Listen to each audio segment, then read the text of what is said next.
to my steez. Plantains, not cheese. I'm not a European gentleman, I'm an African. I don't be gentleman, not all. I be African man, original. I know be gentleman, no be gentleman, not all. I know be gentleman, not all. I be African man, original. I know be gentleman, no be gentleman, not all. Gentleman. We are not pompous and arrogant, holding our nose up like elephant. In our simplicity, we are elegant. So to us, your coat and tie are irrelevant. Give up my culture for your religion, I can't. So we get chant down colonialistic mentals. Cause that kind man state be detrimental. Turning one of villages to residential. Corporate execs getting too influential. Incredibly for credibility, really credentials. Piece of paper more important than your vocals. Well, traveler, but they keep them local.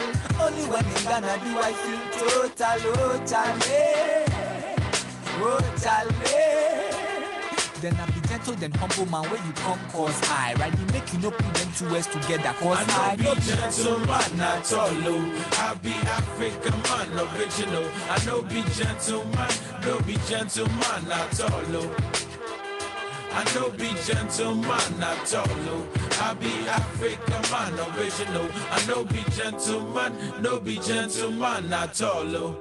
Oh yeah, I've been places, seen the pain on the faces of African races, trying too hard for them to embrace us. Human nature, but be proud of what the Lord gave you. Beautiful day names like Kwame, not Xavier. Akosia, not Octavia. Senadela, it's Sankofa. Return to the days past, it's Sankofa. And return our customs we learn, it's Sankofa. From Bukum to Bantama, you go for it. Muhammad dreams, it's so once and not Mississada. Me and Bibi and Niba, it's a Reggie Rock, the Mensa, Nipa Bonsam, Muhammad. Bronsa, or Mommy Versace, so Michelle be answer, man. It's a question I don't answer. Epic and queen, to send driver banza. I know be gentleman, that's the meaning of my stance. Eurocentricity eating my brain like cancer. Not all, I be African man, original. I know be gentleman, no be gentleman, not all.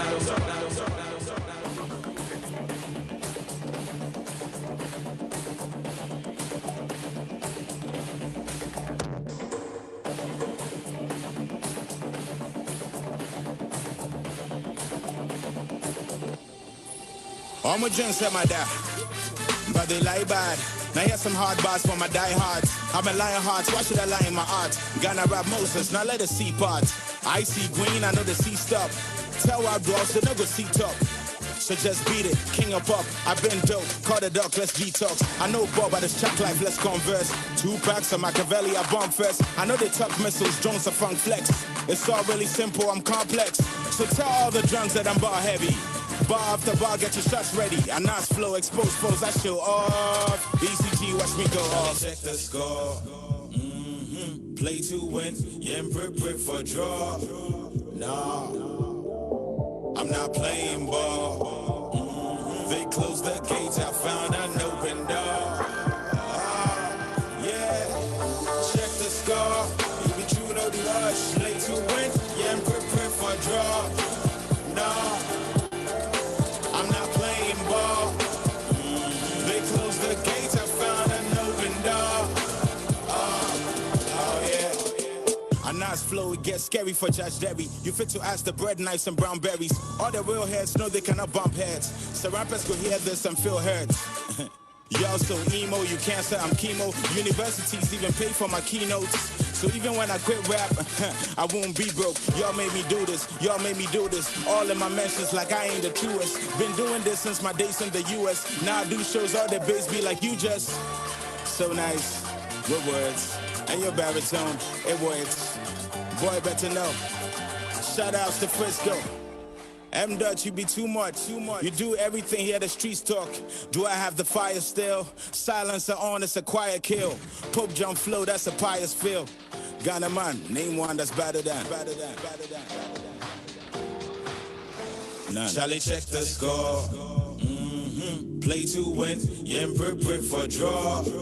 Nah, I'm not playing ball. They closed the gates, I found an open door.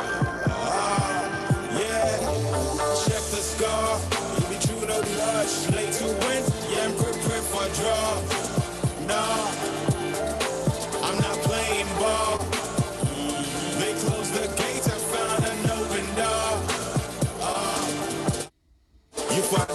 You never hear nothing like this. I was late to the party, now I have it lit. I brought the climax, I found the clits. Forget about glitz, grime and grits. Know they take shots and who the shoe fits. Inspiration and I are buddies, we click. Bring all your crews, bring all your clicks. The devil's in the details, 666. It's a juicy day with my hair juicy J. Do my dead by my lonely, treacherous way. It's hip-hop hooray, by Afrobeats high life, let's do it our way. Like play, we are innovators, stop the quache. I will leave you a legacy, my japa dear. So let the drum roll. Kudos to the youngers like drum roll. You can shape the future, tell them I said so. Fresh flows, Festo's the best though. Makan, you knew from get-go. Pain, case closed. I base, you already know. Don't ask me no questions, fika nacho.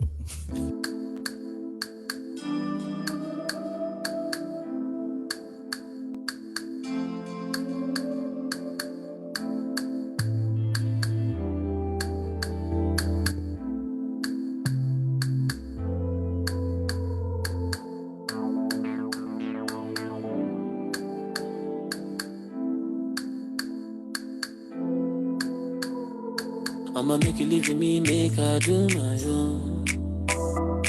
I'ma make you live with me, make her do my own. Fire where you see, I swear no be cold. Make you live with me, make her do my own. Story, my father told me. My friend, you know that the world is so unholy. Face your boo. No, they do like mumu, or you want on me kunu. Sure you don't hear, I don't want you. Make you leave this music. Face your education. Things I tell you, it is fire inspiration. Sure you done the clothes, yeah. Sure you done the fun like you want the war. Sure you done the feel like say you done alright.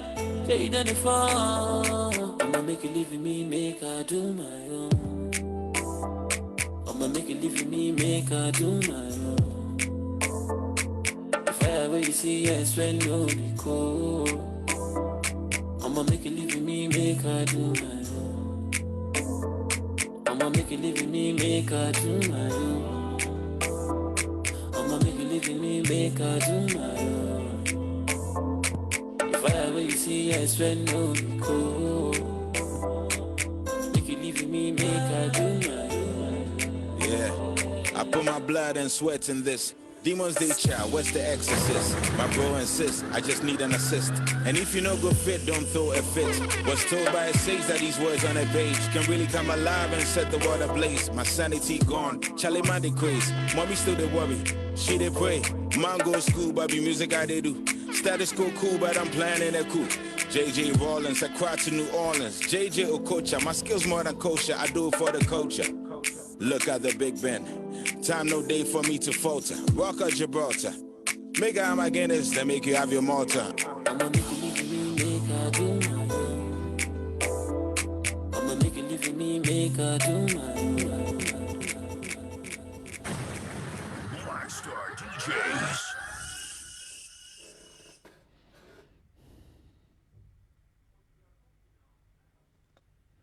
Coming together to create the largest online Ghana music platform. This is how we do each and every time. BlackstarDJs worldwide. BlackstarDJs worldwide.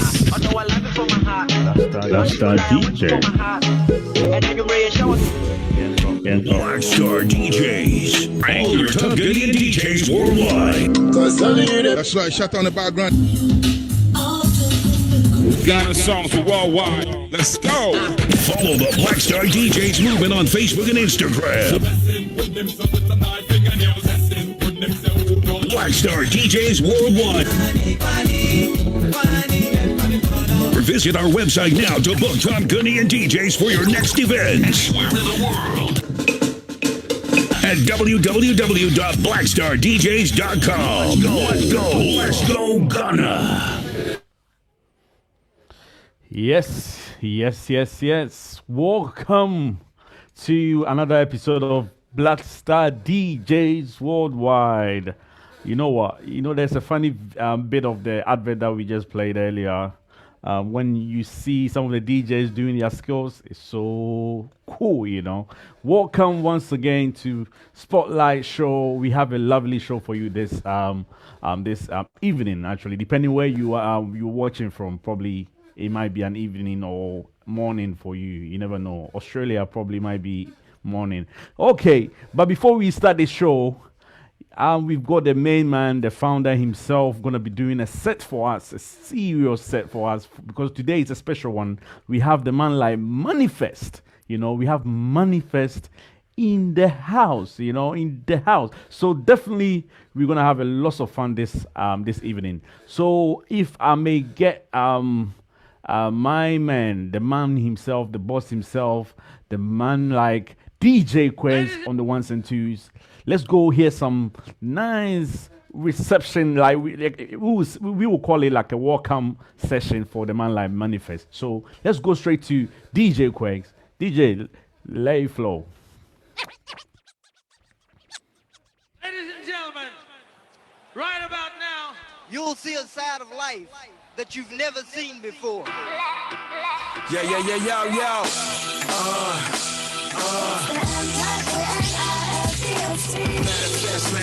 Manifest destiny. It go manifest destiny. It go manifest. M.A.N.I.F.E.S.T.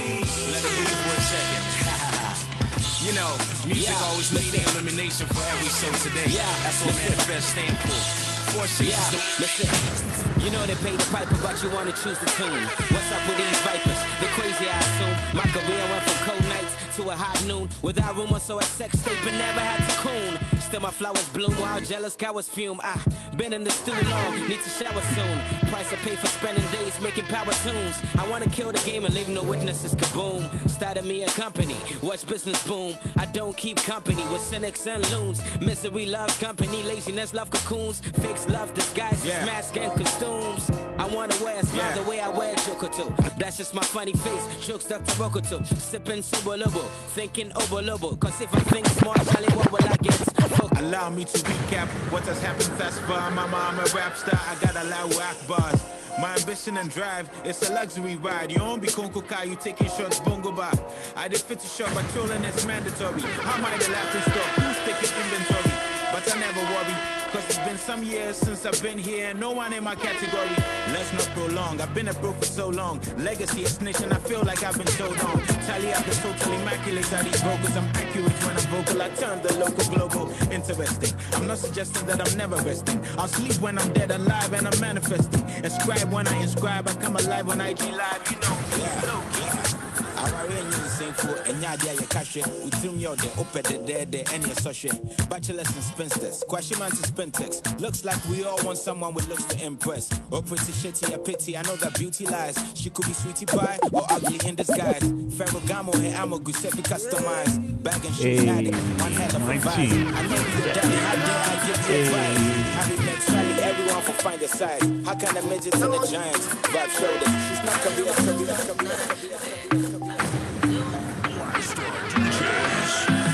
I know say I've been gone for a long while now. Where you they call, but I know they pick. And so if I decide to say I'm going Iowa, and all I want to be your happiness. You know I gotta make this down, gotta stop this down, baby. I can't be there, don't be easy, oh. Let me call me, baby, name. The way you want to see, although me knew I, oh. Wouldn't say me knew I, although wouldn't say me knew I. Menua.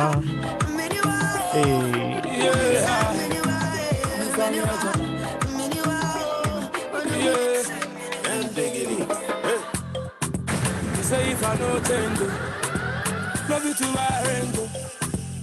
There's no one to sign. I know if you occupy space, no matter where I come from, if I do my thing, I say far. Then it be by grace, and I go pass with my grade. I go bust your brain with my blade. I go pass with my head. I go bust your brain with my blade. You see the day. Tell me why I said, me front to my go. tell me why Sam. Mr. Mantra. Tell me why Sam. You see the way I do it. Today be your day, where tomorrow be my night. And even if you let everything go be right, I'll be a bachelor for days with a hustle and a wife. I claim the victory, you they bore that.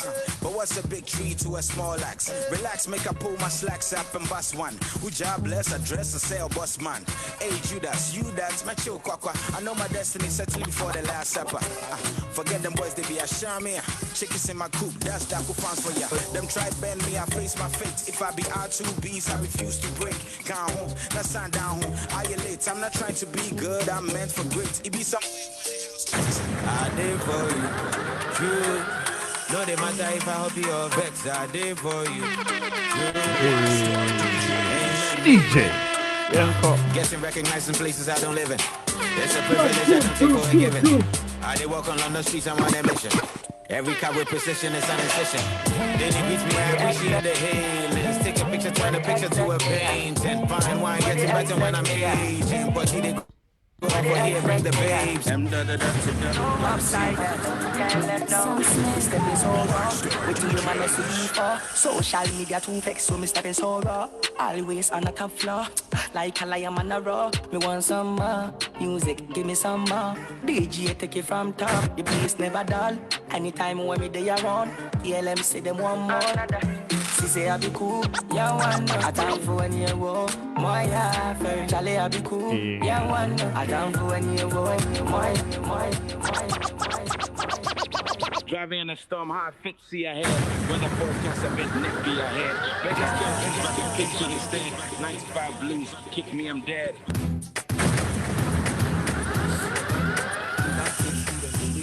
Yeah. Me DJ. The man like Quez, you know? Hey, Yanko. Wow.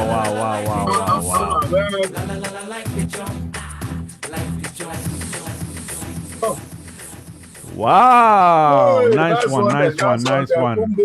Boom. Nice one, DJ Quez. That is the man like DJ Quez, our founder, one of our founders of BlackstarDJs worldwide. If probably you hear me speaking now, I'm not the host. I'm not hosting this show now. It's himself. He's actually going to be doing the interview. He's going to be the main man as well, to be asking most of the questions. But before we do that, let's go straight to social media before we welcome our lovely guest and the superstar in the building, the man like M.anifest. Let's go straight to social media and welcome a few people. The man like DJs. I've got. You know what? We connected around the world. You know, all the DJs have tuned in. Big shout out to all the DJs, BlackstarDJs. Big shout out to you all. By the way, my name is DJ Big Joe, and we've got DJ Big Daddy watching. K High, also a musician watching. DJ Richie, like lots of DJs are watching. But you know what? Today we have a big show, so our time is a bit limited. So I wouldn't really probably say all the names. But DJ Flavor, I see you are there. Also, let me say. DJ So to So, I see you also. Okay, lovely people. Once again, welcome to Spotlight Show. I'm gonna hand the mic to the main man himself, DJ Quez, to introduce our main guest and the superstar M.anifest. Yo, DJ Quez, I throw the I'll give you back I'll give you back the mic to you. Sorry, my bad. You know, I'm so excited to see the filmness in the building is getting you. Don't worry, I got you. Yeah, I know. You know what? One of my favorite rap stars is in the building. That's why. So I'm getting. That's what I'm saying. The vimness in the building is getting you. That's what I'm talking about. Okay. Listen. Yes. Ladies and gentlemen, once again, welcome to the Spotlight Show. I go by the name DJ Quicks alongside Big Joe, DJ Kujo Selassie. Listen, we are going to go crazy tonight. We have the God MC. Listen, I know this guy from way back, but man, listen, I've been dozing, M.anifest. I've been dozing on your music like crazy all week this week. I'm like, this guy is you're not human. You're not human. The bars, the references. Listen, It's Rap crazy. God. I'm like, it's been. I'm very impressed with this guy's music, ladies and gentlemen. We are on the Spotlight Show with none other than the man, the God MC, M. Listen, he's a Ghana rap Moses. Listen, yeah, he goes by many names, but I call him a special name. M.anifest, welcome to the show. Thank you. What's a rousing welcome. I hope you can hear me loud and clear. Yeah, we can hear you very clear now. You know, Ghana problems. I had to relocate from my original location because Doomsa is in the building. But I'm happy to be here with you today. It's been a while, Charlie. It's been a minute. Me to have special names for you. Don't forget. I get today. We'll be trading names here and there. So exactly. For those who don't know, I've known Quakes longer than I've had a career. So it's been a while. You know, the last time I saw you was in New York. I think when you just started. I think like 2007, 2008. You did a performance. I think with One Love. A long time ago, somewhere in New York. And yeah, it was it was in Harlem. It was at the Shrine, maybe. Right. I think so. Exactly. Yeah, and that's when I was like, M.anifest is really doing this, because you know, back in school, you know, people don't know that we go way back. We went to the same high school. Back in school, you know, the wannabe rappers, you knew all of them, and you know, M.anifest was definitely one of them. Wow, you called me a wannabe rapper from school? I'm saying everybody that was rapping in high school, nobody takes that seriously. You know, nobody knows whether you're really going to take it all the way or you're just doing your thing. You know what I mean? So that's what I mean by that. But obviously, you know, I'm going to, before you dive into the music, I'm going to give you a memory. I'm going to get into nostalgia central. So when I first entered high school, who was like I think 2 years ahead of me or something of the sort. Yeah, 2 years. And in my first semester or first term, you know, we more than rapping, we like balling, we like basketball. We love basketball. And so the most competitive thing aside from the school team, which I got into, but the coach was benching me early that time. But anyway, was we used to play these, I guess, intramural games. And then I was oh my God, don't go there. And our team was called Total Chaos. Oh my God. So, but more than rapping, we like balling. So those are fun memories from high school. So, you know, since I couldn't become Michael Jordan, I decided to become M.anifest. So that's it. There you go. M.anifest. Yo, I was like, you Total Chaos, man. We won some games though. We did we were talented, but I think a lot of the weight fell on you and I. I can't remember anybody else on the team. I know. I know, man. And I had a broken waist. Anyway, that's conversation for another day. Listen, M.anifest, I've been following your work. I've been following your work since New York. Obviously we're in the scene, we're in a lot of the similar networks. And so even if I don't like it, it flows down to me. And I definitely support what you're doing. You have mad respect in the industry for your pen game, for your delivery, you know, and all that. So massive respect. It's been a minute. Thanks for accepting to be on the show with us, BlackstarDJs. Thanks for having me. Yeah. Just so you know, I don't know how much you already know about BlackstarDJs. This is a large network of top Ghanaian DJs all over the world. And what we're trying to do is we are like, you know what, forget American media and Western media. Mm-hmm. We Ghanaians, we can support our own, and we want to help take Ghana music global.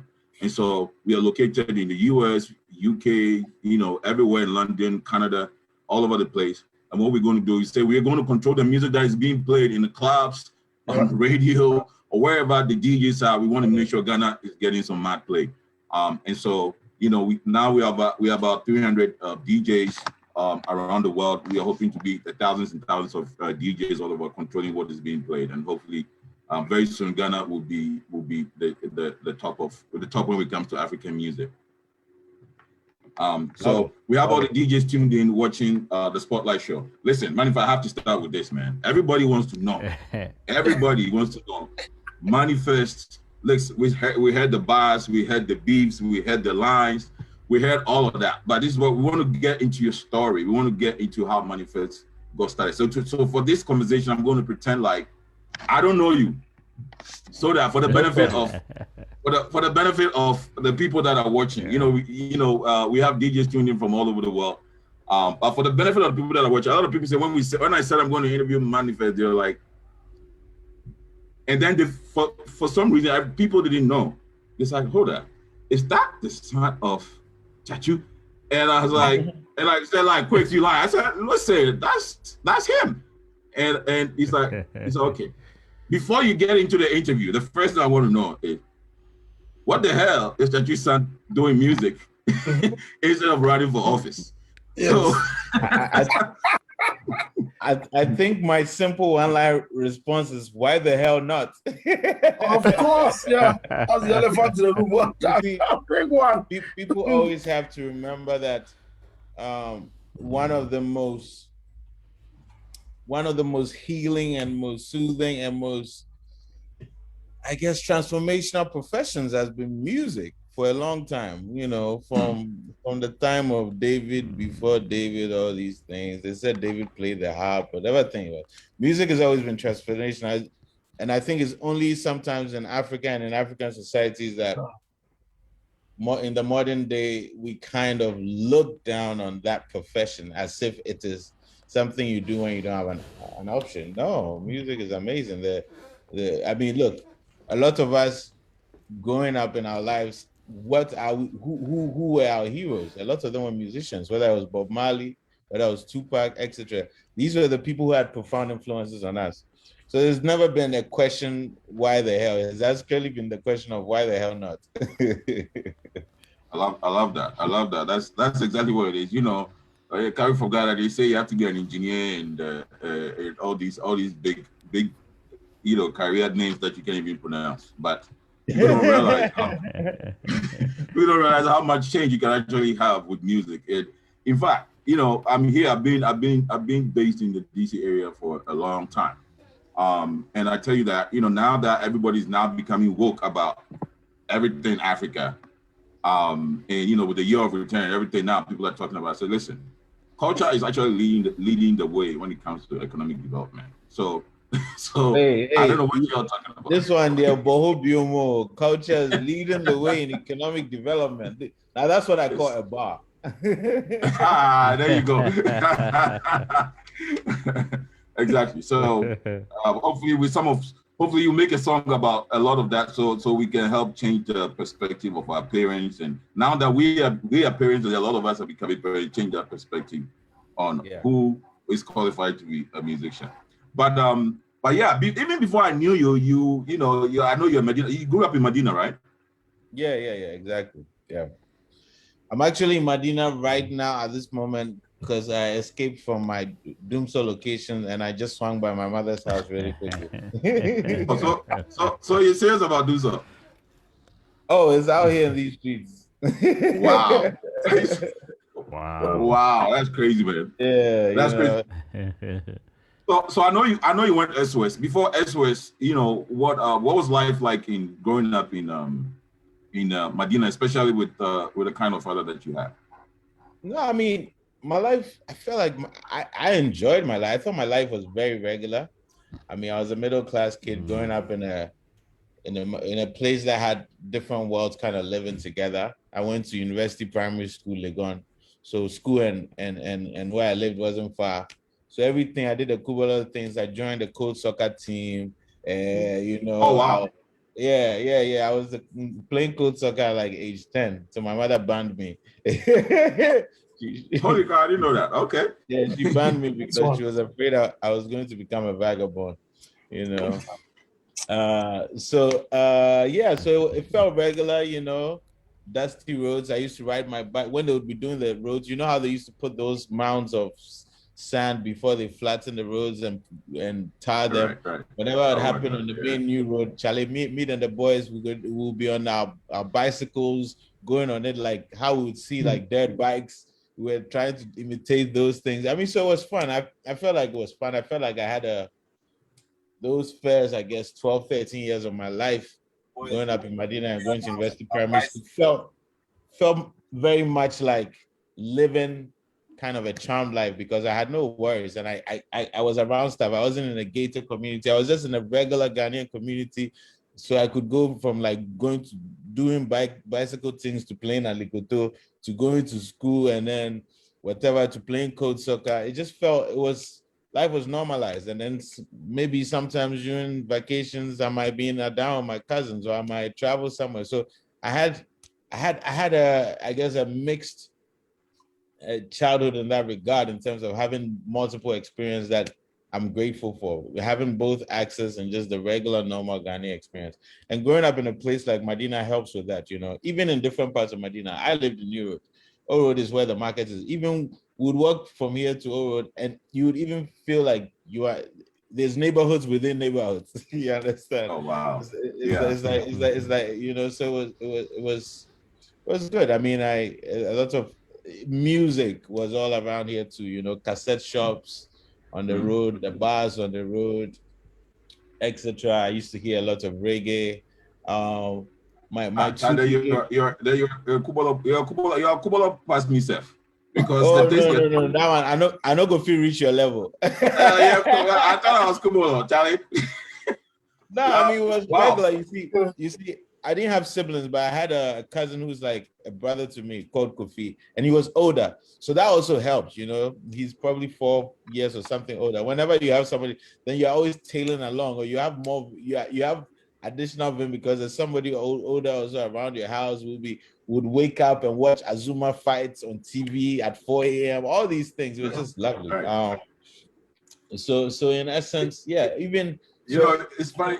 It's funny you're saying that because somebody would think, you know, with your dad being so active in politics and everything that was happening around back then, you know, the son of one of the most, you know, busiest politicians would be locked up in some house watching movies and playing games all day. So it's like, it's funny you mention all of that because that's the manifest I know. You know, the manifest I know is the one that was hitting my head on basketball court and doing all kinds of crazy, you know. So it's interesting. And the reason that is interesting is that, you know, a lot of when you're listening to your lyrics, you really reflect that street life. You really talk about that lifestyle. I mean, what I call it is like the regular Ghanaian life. You see, the regular Ghanaian life is what most of us grew in. If you grew up in Trasacco, it's great, but it's not regular Ghanaian life. Most of us, whether it's in Dansoman, whether it's in wherever, Usu, wherever, you're growing up regular. You're growing up with a bar here, a story building here, and then an uncompleted building here. So that is a regular life. It's not even streets per se. It's just regular. Like it is the normalcy of it.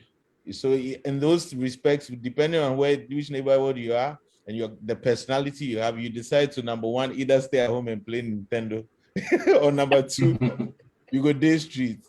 But me, I was not day streets because there was too much joy out there. You know, if you're a kid, you need to be around there where kids are flying kites and doing all that. Charlie, there's too much fun out there. You know, we used to do with the tires and we put the 2 sticks in the tires, then we go race, like all these things.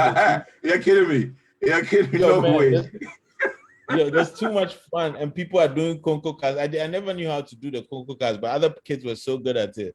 You know, but there's too much fun out there to be staying at home, to be playing games. I was never really big into video games, to be honest. And I didn't even have a Nintendo. I had one video game once. I think it was Commodore, and then nothing ever happened after that. Game Boy said, "You be my friend, you know where I did that, bro." Because I really loved being out there. It was more my character. You understand? It was more my character, and I think that's why I got so good at sports, for instance, because I was always outside. You understand? So it helped. And music, you know, I was hearing music all the time. Like by the time I was like even 10, there were 2 guys Don't forget, in Ghana, we don't say DJs. At those times, we say spinners, right? I know. Right? So I know. Nice one there. You say what? No, he was. I think you was saying nice one there. Mm-hmm. Yeah, no, it's true. So I should say DJ Quakes, aka spinner number. Anyway, Yeah, so like for instance, I'll give, since we're on a show hosted by DJs, I'll give a shout out to two DJ friends of mine from those childhood days. That was where I used to go take a cassette and they would do like mixtapes for me. There was a guy called DJ Booty Brown. He plays a twist and whatever. He was just around my neighborhood. And then DJ Hughes, I think. Did he change his name? DJ Hughes and DJ Booty Brown, and they were 2 streets over, so like probably 3 minutes walk. And they used to like have these 2 cassette deck things, and then they got some old equipment, and they used to spin with cassettes, and they record. So there was music, and all of that helped me. We remember, rest in peace DMX. I remember us like by the time that first DMX album came out, I think. I can't remember if I was at SOS or I was just coming to SOS, and then when I'd come for holiday, we'll be out there, Rough Riders anthem there, and then they'll be spinning it and all the stuff. So it was so alive. I'm so like, sometimes when I reflect on it, I'm like, I'm fortunate to have a childhood that was very alive, privileged, of course, because like I never wanted anything, but it was very alive. I was out here. That's I think we had pretty much the same lifestyle. You talked about all the things I used to do, man. You must have given your parents a lot of trouble. I can tell you're a trouble boy. No, but that's the thing though. At the end of the day, I was just trying to have fun. I wasn't trying to be like getting into fights and stuff. I can count the number of fights I was in. The first fight I lost against some guy called Nuruddin. Like he lived around here. And I remember those things. So we did the pushing, and my tuner, I was trying to take my shirt off, and as my shirt it reached my this thing. Then he saw me off the ground. He used his legs, so I was on the ground, and we were just fighting. And then I was so upset afterwards because I knew I'd lost. What can you do? I'm a pressure fighting. Else to go up for me, but no, I wasn't troublesome. I just like. I was just attracted to, I guess, the freedom. I hear you, man. I trust me. I would just say it resonates with me perfectly. So I will tell me what was the? I just called you. It's okay. It's all good. So tell me, what was your fondest memory of of childhood? Maybe you already said it, and also your scariest memory of your childhood. Wow, that's wild. I have many fun memories from childhood. Some of them were in vacations with my cousins, because some of my cousins didn't live in Ghana. So Christmas time, they would come and they would all like be together. And those are times we'd go outside of Accra, and I really were fond of those. Those were the times I was beginning to see Ghana beyond Accra. So like Adan, Akuse, those kind of things. Those are some of my fondest memories, because I also began to realize what Ghana was. It was beyond Accra, and it was nice. It was really lovely. Like Akuse and places like Akuse sometimes felt like Yankee. It felt so organized. You go to an Akosombo, look how organized that place is, the streets and everything. I'm like, wow, we did Accra way with it also. Like, what are we wasting our time? I know. So I was. Oh, by the way, your parents are from Your parents are from the. Yeah. What my father is from Shogbe, around the Anglon area, like near Keta, and then my mother is from Asante Mampo. So. Oh wow! So you have a nice mix in there. Yeah, you understand. So do you claim our boy, or do you claim your mom? I fully claim the ever of everything, because I don't have an option. By the time when my name leaves my mouth, is anybody going to ask me where my mother is? Right. Once they hear Kwame Chikata, everything is case closed. I know, right? I know. Once that comes out, I hear you. Yeah. So I think those are the fondest, not terrible. Oh man, you're giving me are you trying to traumatize me by letting me think of the worst ones? Let me see. I definitely, some of the more traumatizing moments as a child was meeting grown-ups who were either aggressive towards me or judged me before just because of the name I carried. I think somebody even slapped me before. for no reason, but I know, like wow. Yeah, no, it's wow. wild. It's wild. It's wild how childish adults can be. So but it made me learn quickly about the society, and also I learned how to move in terms of like, I remember there were times I would go somewhere, they're like, "What's your name?" I said, "Kwame." "Kwame what?" And I said, "Kwame Ametepe," and I'll leave it there because depending on what hostile environment was, because yeah, people. This is a place where people have. I mean, look, I love Ghana, but we have to be honest. People normalize being derogatory or being stereotyping people. Somebody comes from the north, you say, "Oh, Pippin," Somebody comes from the water, "Oh, Aigbin," "Oh, blah blah." We have this way of stereotyping and having a way or whatever, and and yeah, look, when you are seen to be connected to anything that is, my father is a lawyer, but anything that seems political, then people might have strong feelings towards it, but and it's just terrible that a child has to like deal with that with grown-ups who should know better. Children have nothing to do with their feelings. Right. So I wouldn't call it terrible. By the way, there were definitely moments that were learning lessons. But for the most part, I love my childhood, man. Right. No, I hear you, man. So like you say, that lawyer, but I also learned your mom was also a lawyer, and yeah, my mom was also a lawyer. So wow, I know, like Charlie, by now I should have been one too. Yeah, my mom was a lawyer. She's currently a pastor, but she was also a lawyer. So I grew up with two lawyers as parents. It's kind of wild. Wow. So with that growing up in that kind of environment, obviously everybody knows the name. Very popular family. What kind of influence do you think it had on you? Even as a child and in your music, as an artist. No, I think as a child, like I was saying with the other example, I learned how to move quickly, right? I learned how to move socially because I learned certain social skills because people, like I say, prejudge you or have certain expectations, etc. I learned how to move quickly. I learned how to be discreet with information. I learned certain things that definitely served me better when I was growing up. And I didn't even realize I was learning those, but I learned how to move, So I think that was probably the most useful thing. I didn't feel like it was like something to write off of, but rather something to learn about, I mean, it also made me aspire towards excellence to a certain degree. Understand? Right. Like, right. I'm not out here to disgrace my people. Anything I do, I'm supposed to do. Charlie, the bar is set high, so exactly. So whether it's my grandfather, whether it's my mother, whether it's my father, all these are people who I've admired for many different reasons. And so in anything that I do, I have to show from who I come from in terms of the quality of my work. It's not, you don't walk around with a name and think you're somebody. It's what you do. It has nothing to do with anything. A name doesn't mean anything. A name is just a name. It's an accident. You didn't choose your parents. You didn't choose your grandparents. A name is a name. It's really about what you do.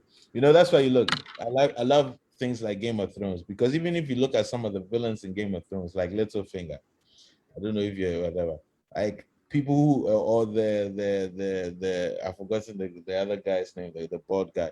People who made a name for them, who were now making a name for themselves, might have come from that, because it had and they had this. They were so sharp that maybe the next generation that would come from them would then also benefit from that name. So I was never really like I didn't care about that. I just cared about what I got exposed to. If you're close to excellence and all that, and the bar is high, it should inspire you. So that I was fortunate to have all around me. Right. Got you. So okay, so Medina went to SOS, and then you came to after SOS you came to the US, right? You went to school in the US to study economics, I think you said. Yeah, economics. Yeah. Economics. Okay.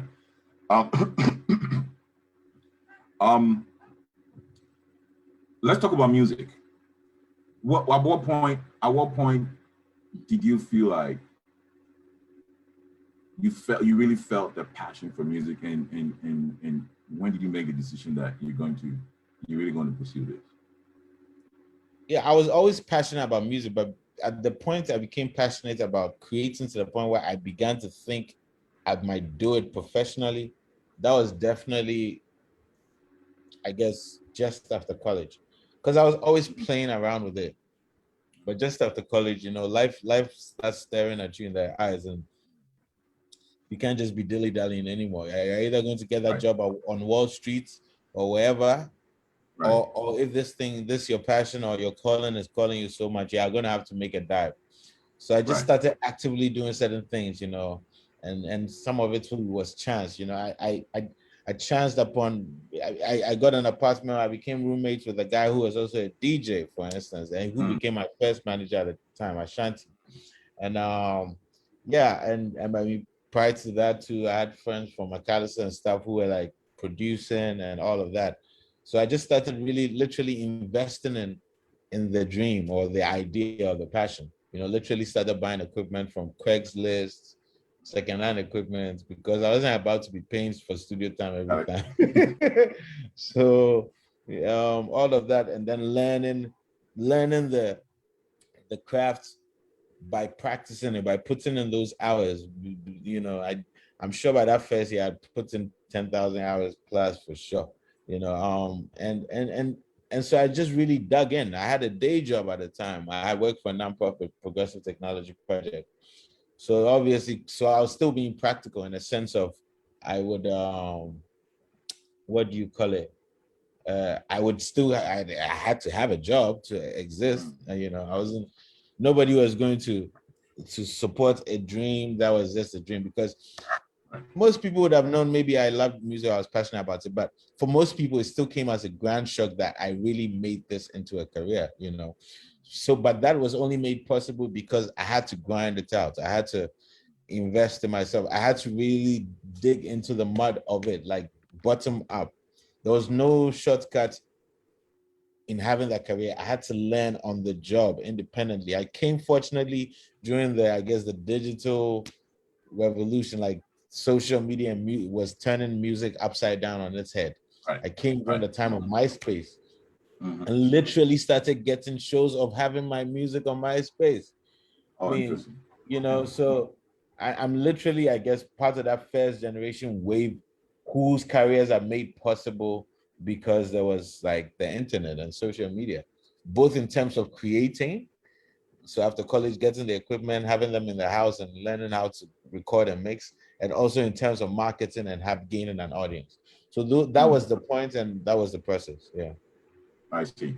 So I understand your first album. I was reading something about you funded that with some royalties you got from some Pepsi jingle, something like that. So, Once again, that was a complete accident. I was living in Minneapolis at the time. I was doing my thing, doing some shows here and there. There was an artist who was a poet, kind of rapper. She was called Desdemona. She is called Desdemona. She's dope. She was actually in my first album. But we had developed a cordial kind of friendship. I think we had played some shows together. And then she knew somebody that was worked in an agency in Minneapolis that was handling the Pepsi campaign. So the agency had tried to do many various kind of tracks for the campaign, and it wasn't the client wasn't really messing with it. So they asked her for to send her some recommendations of artists that could be interesting. And I was one of the people she sent. And so they definitely did different versions, rock versions, all these things. And it so happened that the one that I did with them was the one that Pepsi picked. So, yeah, I went in there thinking that Charlie, kwata, if nothing happened, they're giving me, they gave me something like maybe $300 for the 30 minutes or hour I was there. So if nothing ever happened, I knew for me at the time, I was like, oh, Charlie, I've hit the jackpot. I still have some $300 if nothing happens. I can't even remember exactly, you understand, but everything was so professional. I signed documents, etc. So by the time it got picked, man, some royalty checks started coming in the mail as they were playing it. Wow. And I was like, oh, okay, this is how the music business works, huh? Some people started hitting me up like, yo, I'm in LA. I heard a Pepsi jingle. Is that your voice? I mean, I was a no name, obviously. So I wasn't getting paid as M.anifest. I was getting paid as the guy with the talent and the voice that was doing the jingle. Yeah. Right. Wow. So then you did that, and you got your album. Listen, again, when I did that, when I came to see that show, and I think you're selling CDs, so I actually got one of those CDs, and I was driving back home. I was listening to the whole thing. And I think for that first week, I was just listening to that. Very, very impressive. And I just saw that I read some things you read. You won a few awards, like in the city pages in Minnesota or something like that, with that album. So it was, a lot of people found it very impressive. This was your first album, and I think you're getting all these accolades on that, on just your writing skills and your voice and all of that. So my question to you is this: when I listen to you, obviously, it seems like you're going for the conscious. It's not like you're a conscious. I'll say you are. A lot of people call you a conscious rapper. When I think about you, I think about the likes of J. Cole, Kendrick, Nas. When Kanye was Kanye. That's pretty good company to be in. I'm not complaining. Exactly. Exactly right. And frankly, if anyone really pays attention to your writing and your lyrics and all your messages and all that, you write better than a lot of the American artists here. So in my head, I'm thinking, why did you ever try to pursue like a record label deal in the US here? I didn't pursue, but there were one or two opportunities that were coming at me. Okay. Are we good? So you went off for a minute. Mm-hmm. Okay. Are we good? Yeah, we're good. Hear me? Yeah, I can hear you now. Yeah, I said I didn't pursue a record label deal, but there were one or two opportunities that came to me. I actually remember, I'll tell you a story. Our friend Randolph. I remember Randolph had gone to I think, was it Harvard Business School or was it Yale? I can't remember, one of the two. Was it Yale or Harvard? But I remember one of his people he graduated with worked at one of the major labels, and they went to a wedding, and Randolph was playing my music in the car, and the person got excited, and I think even got in touch with me. There was some time that we're trying to get my music in Entourage. There was all sorts of interesting things that were happening. People were definitely responding well to the music in a way in which there was that potential, but I wasn't looking at it. I wasn't pursuing that. I wasn't coming to New York to drop demos or whatever to labels. Charlie, things have changed, man.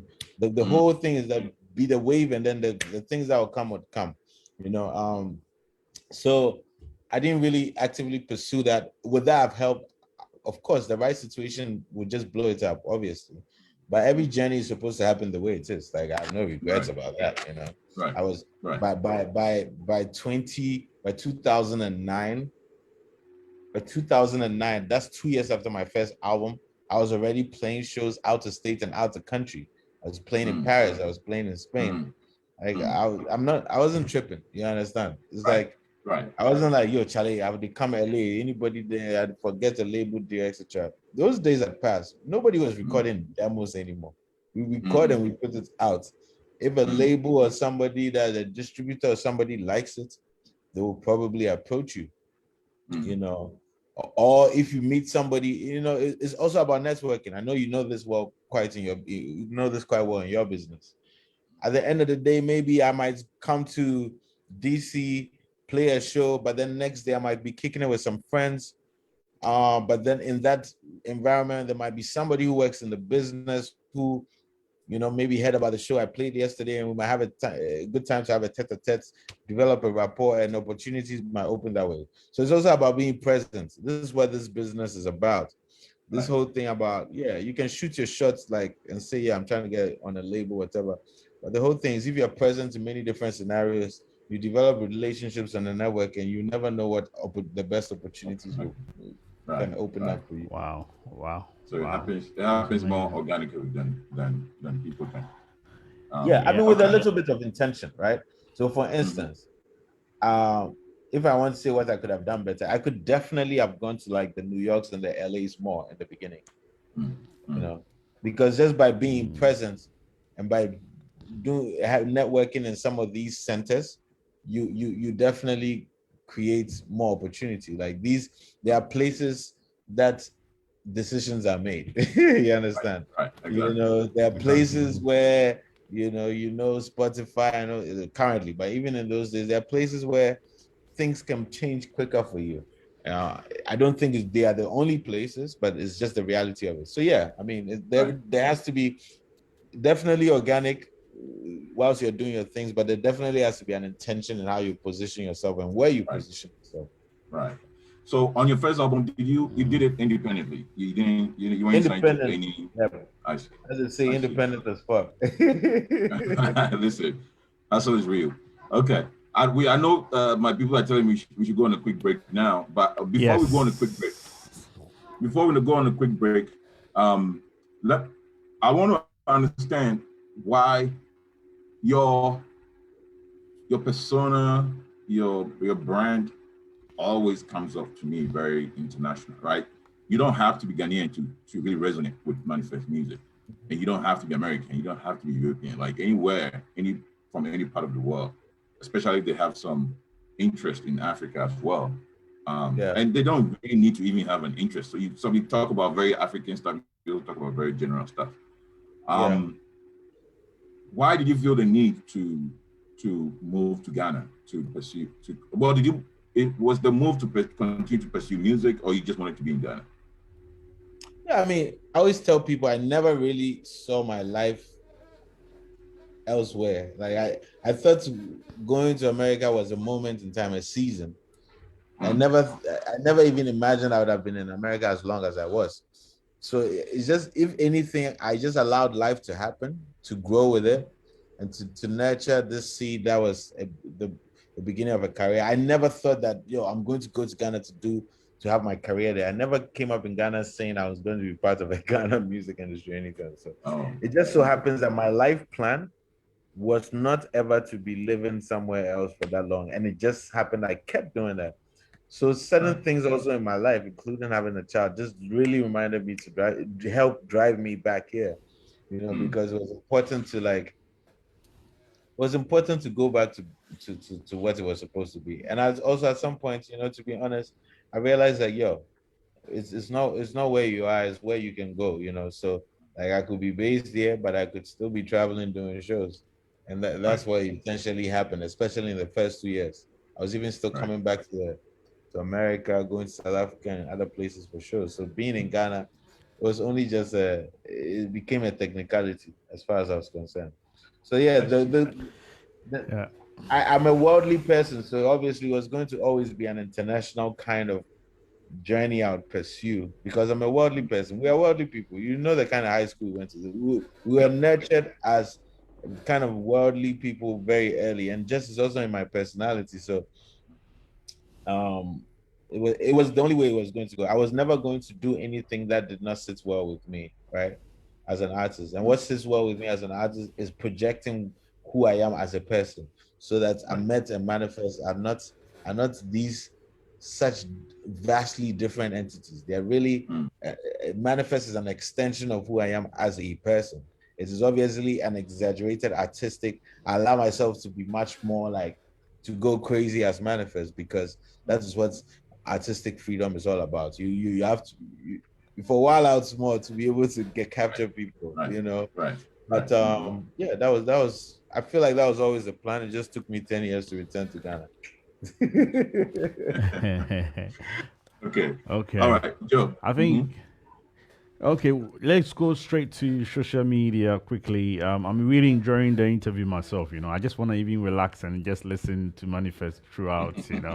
But let's go straight to social media quickly. Ladies and gentlemen, if you're just passing through or if you're watching us, please do your best to share the link for us. In UK, Tesco normally does this advert that says sharing is caring, actually. So please do your best to share for us. And also, I would like to say a big shout out to a few people, which is this lady is always on social media. Her name is Nana Papabi. She's saying she's loving the interview and it's a really great interview. She's really enjoying and Neatete. So also put on there that the fact that he doesn't make noise of all the big success makes me stun him more. God MC Tints, yeah, that's from Neatete. And I think Julius also said you are great already. So these are some stuff from some of the fans who are tuned in, watching us on live on Facebook. So once again, please do share the link for us. We're going to go for a quick commercial break. When we come back, I think I have one question, actually 2 questions in one that I will ask M.anifest. So we'll go for a quick commercial break. When we come back, we'll continue with the interview. Over 200 of your favorite top Ghanaian DJs across the world coming together to create the largest online Ghana music platform. This is how we do each and every time of Blackstar DJs Worldwide. Blackstar DJs Worldwide.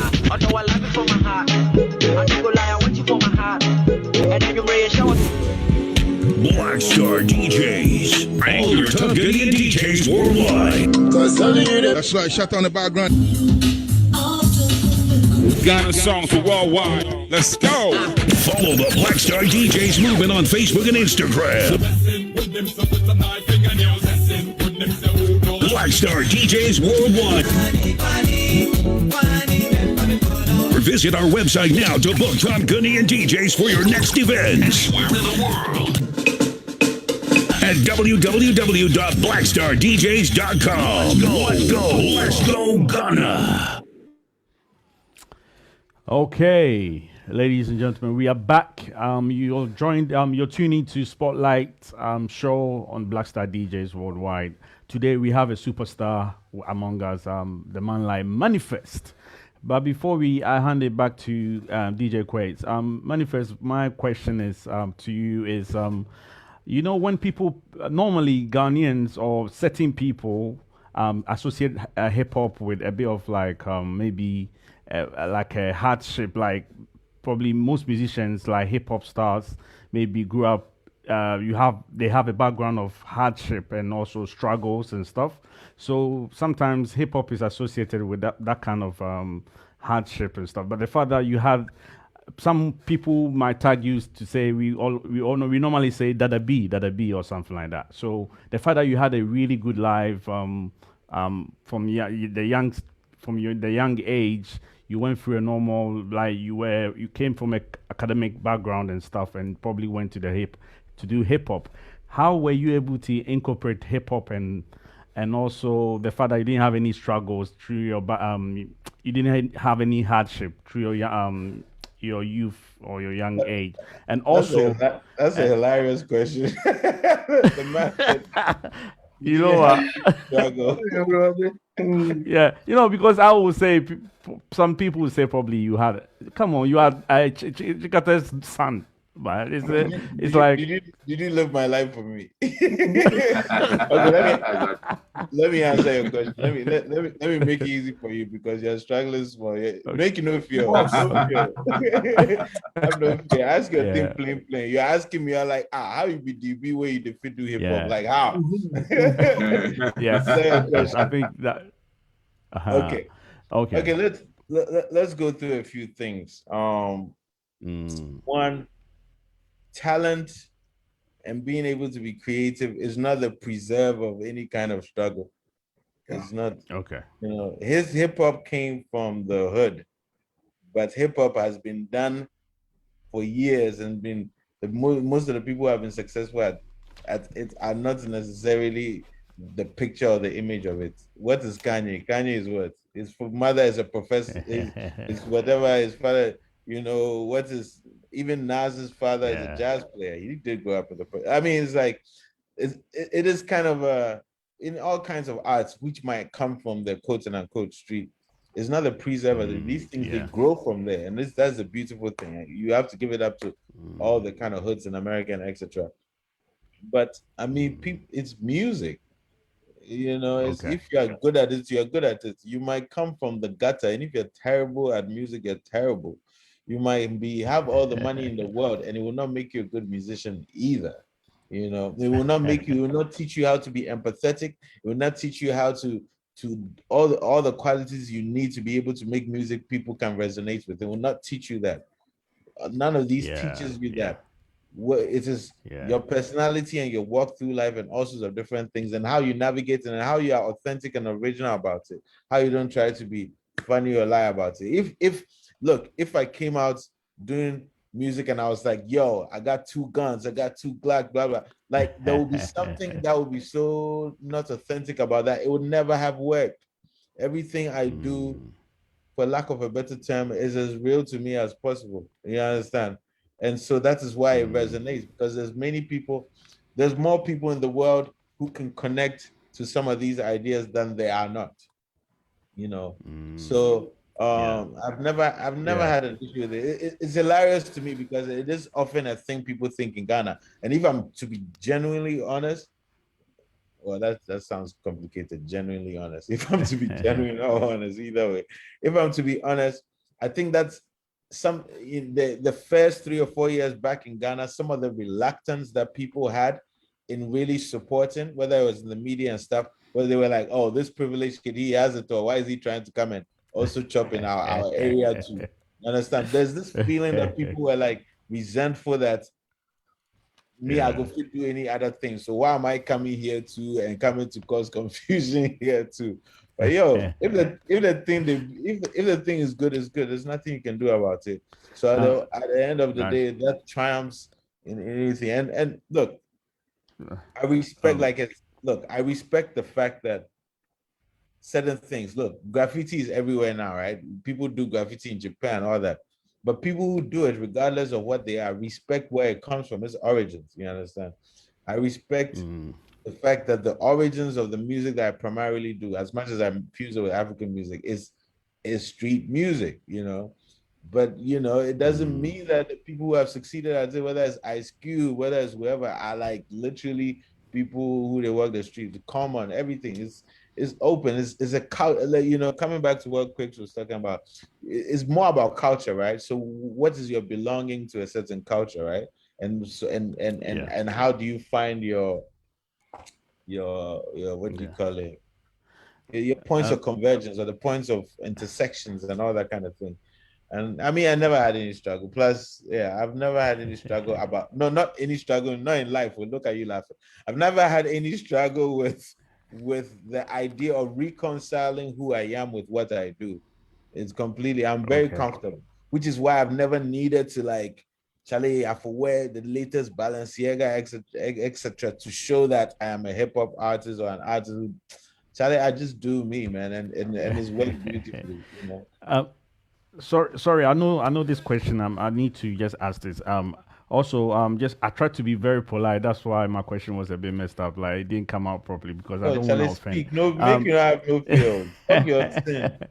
Yeah. I just got a text message from PM. The PM said hi. I don't know if he said hi. Like he's watching. Yeah. This one, just a quick one. Why hip hop, not hip life or high life music? Just that's all. I mean, hip life was really just hip hop done in a Ghanaian way. So we just branded it hip life. So if it wasn't hip life, it would not have been possible for me to understand that I could do this, because that was the first time hip hop was done by Ghanaians for Ghanaians in a Ghanaian way. So if there had been no Reggie Rocks, no Obrafo, the KGPMs, all these things, it would have stayed foreign, It would have stayed like a foreign thing I enjoyed, but it would not have become as real to me. Not just me, I think many other people. It would only have been the few people who used to go to children's park to rap, Could have been the ones who would have been real to, like, on that level. I would have just been satisfied, like, doing my 2x4 raps, wherever I would be in the mirror or something. But yes, hip life was important, but let's not act like, you see, let's get into this. When you look at one beautiful thing about hip hop, and that's the reason why it resonates all over the world, is it has always allowed the creators to do it in their way to represent where they're from. So if it's Atlanta, they were doing crunk, they were doing this. If it's West Coast, they were influenced by funk, by George Clinton, etc. So Dr. Dre sounded like this. If it's in Senegal, is influenced by certain things, is this. You can literally bend it to suit the identity of where you're from and whatever. So for us, we're Africans. We like danceable things. So yeah, you probably hear Hammer doing last 2 kind of beats that we enjoyed. Even though it was hard beats, people were doing it to have experience in parties. So hip hop, especially for people like me, is not became more like this central cultural influence, which allowed us to express new kinds of music.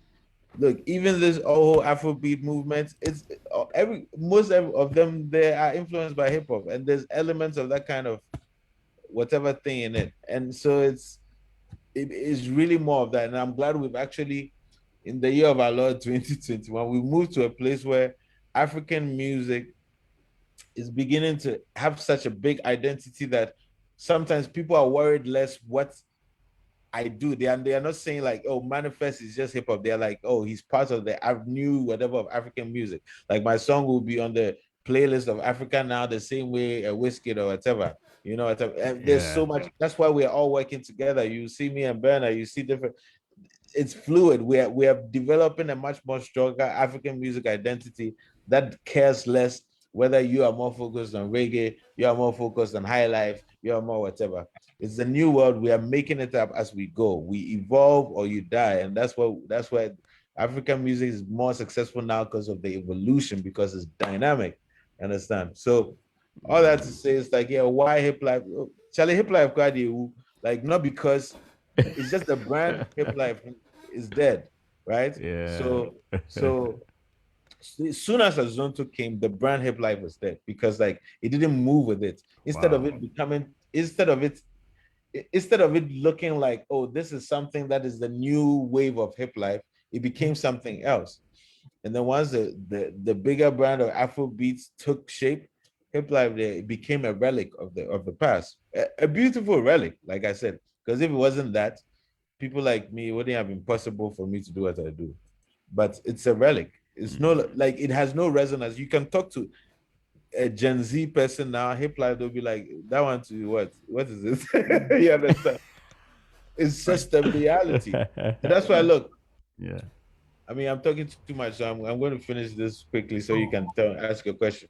But if you listen to Manifest in 2007 and me in 2021, you see growth and evolution. Not me sticking to one freaking thing of what I think is supposed to be. And that's the beautiful thing of this. Explore. You're creative. You're not supposed to be stagnant. Anyway, that's the end of my TED talk. All right. Up to you. Good response. Okay. So Manifest. So and I follow up to Joe's question, right? I know that right now, you know, you'll probably not probably, I know you're one of the biggest artists, you know, on the continent, you know, especially in Ghana. And, you know, your fan base is crazy. But it hasn't always been like that, right? And, you know, like I said, I've been following you for a while. And like Joe said, you know, he says hip hop, but I also know that, you know, people like me, there's always that niche of people that have always loved your bars and appreciate your artistry and all that. But there's also, what I've realized is that there's also a big fraction of the people that would say, you know what, I don't get what Manifest is doing. His vocabulary is too much for me. You know, I just can't connect. I just can't connect. He doesn't. Some people have even said, I just can't. You know, he doesn't make music for Ghana people. And so, how do you respond to those people that say, you know what, we just can't connect with what Manifest has done? I mean, you're supposed to have naysayers. If you're going to go on this path of greatness, you're supposed to have naysayers. And my music is not for everybody. It's not supposed. No legendary musician is loved by everybody. Only after they die that everybody loves them. But the truth of it is, being divisive is part of sometimes choosing a very strong identity and path. There are people who tell you that J. Cole is the most boring MC. There are other people who say he's the best thing ever. Either way, he's amazingly successful. There are people who say like, yo, Drake, oh, he's just commercial. There are people who are like, Drake is the best thing since sliced bread. That's on that side. So I think I rather love the fact that a lot of people like me, and maybe just as equally a lot of people are like, I don't get it. Because it's part of it. It makes a person like me, there's always conversation.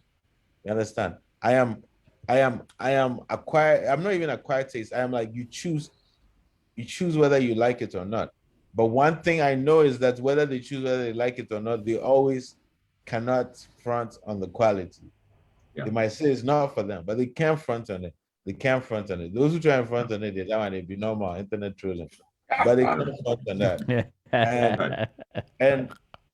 And I don't say to like big myself on the chest, but it's like I know what I'm doing. I love that I can be an artist in the sense that I can actually literally shut everything out and focus on trying to reach different levels of this thing I'm doing. And that makes me feel fresh. Like I've always said this, and I promise you, and to all my fans, whoever is watching, I promise you, the day that I come on a decline, I'm leaving this. And once I'm creatively and everything's still going this way, I'm going to keep doing it. If the 10 happens this way, I quit. Because I would have done all I needed to do. I'm only here because I've not reached my peak. There's so much more to do. Right, but when I reach my peak, it's over. I resigned at my peak. I'm going to not be like Jordan, come back to the Wizards. I'm going to be the Michael Jordan that after the Utah game. Listen, I hear your music, man, and I'm always impressed by how informed and how much you stay abreast with everything that's happening all over the world, and you make reference to that in music and all that. So as far as the world is evolving, I don't know that there's going to be a point where M.anifest does not have content. Right. But just piggybacking over what you just said, the what amazes me, or maybe let me get from your side of the thing, right? Ghana, I don't know if we're still evolving in our appreciation for music, right? But Ghana is known for dance, azonto, boom, boom, boom. Yeah. A lot of this thing, and this is not, and you coming in with hip hop, and there's a lot of other people doing hip hop as well. But they are doing it a lot of them are doing it strictly, speaking in tree, and so it gives the average Ghanaian a connection point, right? You are coming from it completely different, right? And so I've always been curious, right? My question to you is, it's very much known, conscious music everywhere in the world, not just Ghana. It's more like a niche play. J. Cole is the level of talent he has. Kendrick, the level of talent that he has. He should be way more popular than a lot of artists that are popular, right? So you see that it's like the two sides. If I'm going conscious, I know it's more of a niche play than mass market play. Going into Ghana, what did you struggle with acceptance of your kind of music, and did you deliberately decide, you know what, it's going to be niche? I'm fine with that. I'll tell you something. Like, shout out my PR people in Nigeria, Buki HQ. Now, once had a conversation with her early on when it came to like doing some work for us, and she wanted a clear understanding of us being on the same page of what kind of artist I am. And I'm saying this for a purpose. So clearly I am a niche artist that you just keep growing the niche to become as big as it can be. You can be niche, but your niche can be 1 billion people in the world. It just means the other 5 or 6 or whatever billion might never be concerned, but 1 billion people is still a big niche. So I always was clear that I didn't have to be doing what everybody is doing to be popular. Some of the biggest artists in the world are actually niche artists. The J. Coles and Kendricks you mentioned, they are niche artists. They're not the Soulja Boys or even the Drakes. And so I was clear about being that person. So it was never a struggle. It's just because one of the ways around it was that because I realized that I am a niche artist that has to grow the biggest niche I can, we definitely had an African strategy than a Ghana strategy. So very quickly we started entering South Africa. Understand? Because if you are a niche artist, you have to expand the geography of who listens to you. It's like any business. If you're a business that speaks to a certain kind of people, and you just focus on only one country, it might not make sense. There are certain businesses that can focus on just one country because they are Gary business. They are focusing on all Gary eaters, which is across demographic. You understand? But if you're a business that is like you know, you're let's say I am more of like a Mercedes type of business. Not everybody, whatever, but there's so many Mercedes sold in the world, and it's so I thought you were prevalent. But gonna not, go for Bentley. no, I mean, no. Listen, you know, the Bentley is trying to be too shishty. No, I'm kidding. I'm kidding. Anyway, but you understand, everybody wants a Mercedes. Not everybody wants it. You know what I'm trying to say? Mercedes is not out there being like, yo, we're a German company, so it has to do with Germany. It's a global move, and they are one of the biggest things. So sometimes that's the approach. And that was always the approach. And it was like an Africa strategy. In 2012, by the time I was here, I was doing Plain Channel awards and all of that stuff because we started going to essay. I had to. I'm not. I'm not delusional. I'm not the artist that is going to make them Gangnam Style or whatever. I'm not that person. So you just have to keep going and let it get bigger and bigger and bigger and bigger, and to the point where that niche is so big that people can't even tell the difference between like the most mainstream of acts and you. And that's what happens, fortunately, in America and places like the UK. Is that yeah, you can have an artist like Hair or an artist like Scissor or Kendrick, and they become so huge, but they are niche artists. They're not literally like they're not pop artists. They're not Lady Gaga. They're not whatever kind of thing. So I was very clear about that. So it helped me not to waver. I'll definitely not lie. There have been times in which I felt like, yo, these people they're sleeping. Early on, I was like, yo, they're sleeping. But at the end of the day, I also knew I was in a business. So I create first, and I think of the business decision second. So we create, and the second is like you find where who loves it, or you decide which of the songs to release that will sometimes be in the middle. Look, I've released songs that a lot of Ghanaians who don't even listen to my music love, whether it's Weniaba, 100%, Menewa, they all like it, even if they are not a fan of mine, right? But I'm not primarily doing those kind of things. I'm primarily doing I'm a body of work artist. I'm an album artist, these things. I'm not looking for the next hits and those kind of things. I don't force a thing. It's about quality, whatever. I'm trying to hit those stages where I'm like, probably a Lollapalooza or Coachella, whatever thing, you know. It's like, look, same example with the Burna Boy, like, you know what I mean? Anyway, so that's my long-winded answer. I was literally just about to say Burna Boy, and what you're saying, the model, business model, when you're saying it, just, my mind went to Burna Boy because Burna Boy had mad respect, and was doing his thing and stayed true to who he is and what he does for a long time before that big record label deal, came through. And then he kept doing his thing and became big with it. So I guess my question to you is, are you, and I think at some point I was even talking to for your manager about some record labels and stuff like that I think especially about, like me being like I know better. But are you looking into working with some of these record labels to, like you said, expand your niche even beyond a lot of boundaries and borders?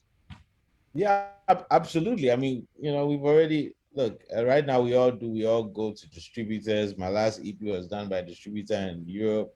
Like, yeah, we definitely Charlie behind the scenes working all those angles because, yeah, when you establish a reputation and all these kind of things, why not leverage that to try and get into some of these worlds to expand and get bigger. But at the same time, I'm not sitting on my hands waiting for any of those things to fully materialize. The more you move, the more momentum you have, the easier it is for opportunities to whatever. But yeah, we definitely are exploring more of those kind of things, but I'm not losing sleep over it. Got you. Okay.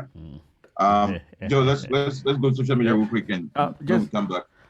Just a follow up with that. With the way I wanted to find out the way you promote your stuff. Most Ghanaian musicians, like when we talk to them, they either they are promoting themselves or they are like doing stuff themselves. Do you have a whole team together? Do you have a whole team, or mostly you do stuff yourself as an artist? You promote yourself and stuff. Definitely have a team and different partners that we work with. I even I've had PR people in the UK, PR people in Nigeria, different people, and then just internal team as well, just different people, and then different people we work on different things on road manager, different things. But we still function like a label, like an independent label.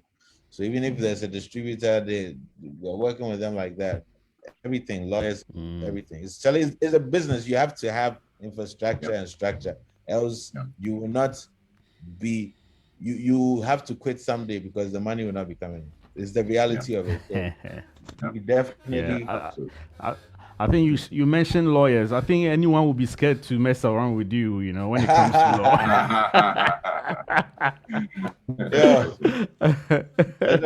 My lawyers are not even from my family. I have lawyers in the UK. I even have a lawyer in the US now that is helping us and stuff.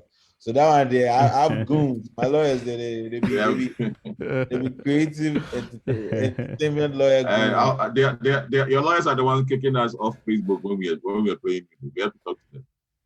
When you're what?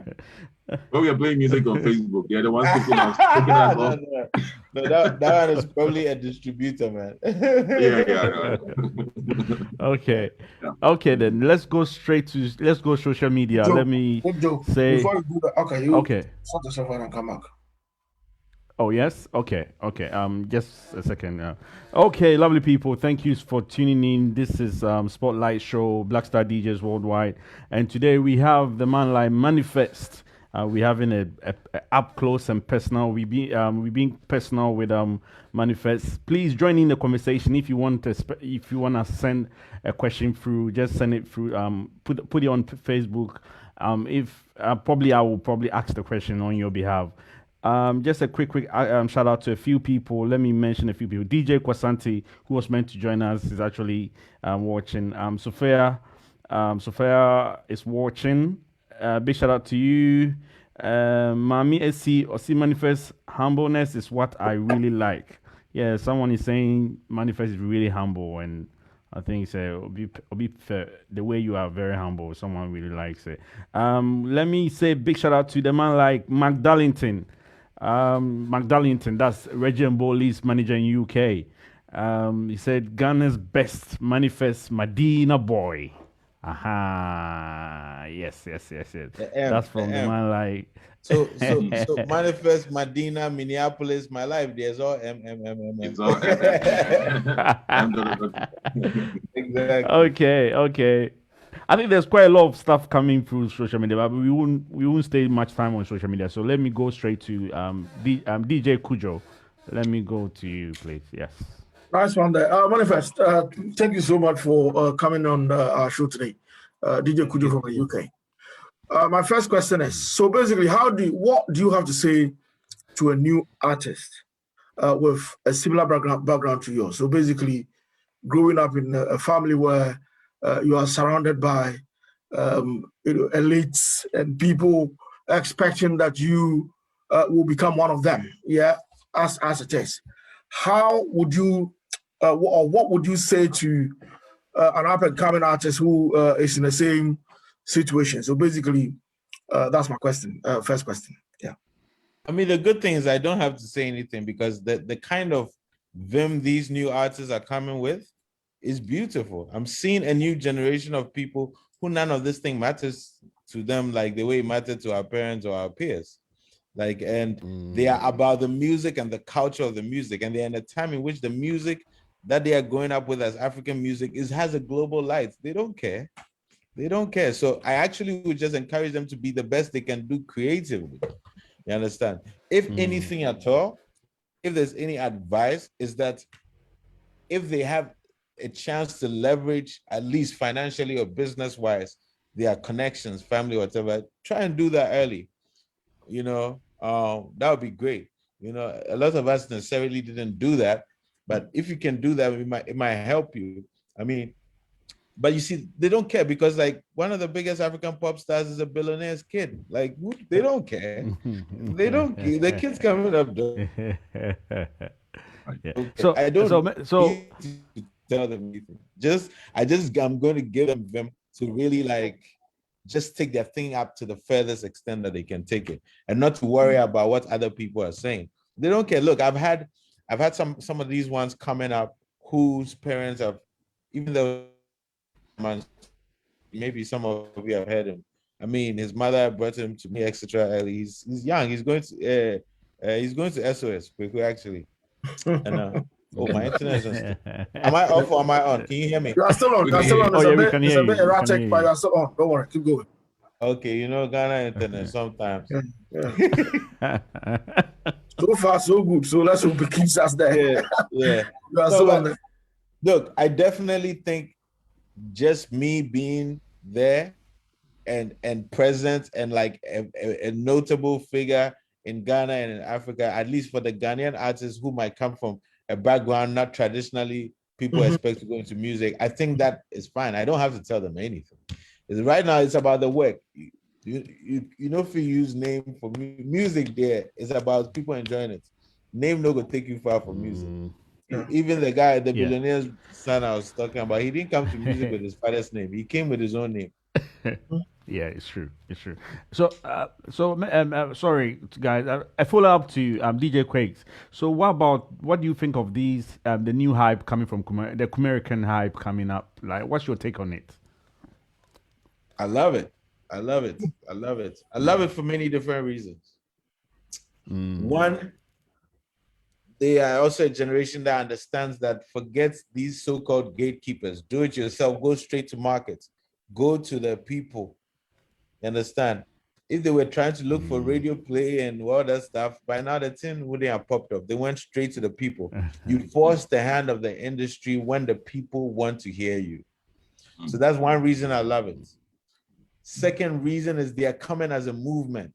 That is also very, it really helps. You understand? People don't understand. Third reason is they're not from Accra. It's even beautiful. Like, the same thing every time.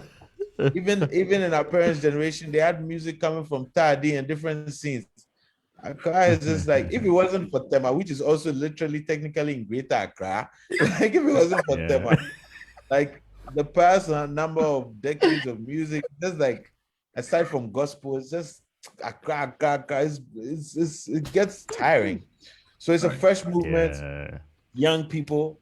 They are doing their thing, no matter how you might feel about it. I know people are like, oh, we don't like how they are copying Americans, gangster. I get all that ideologically, if that's where you stand, but just look at it as young people doing their thing.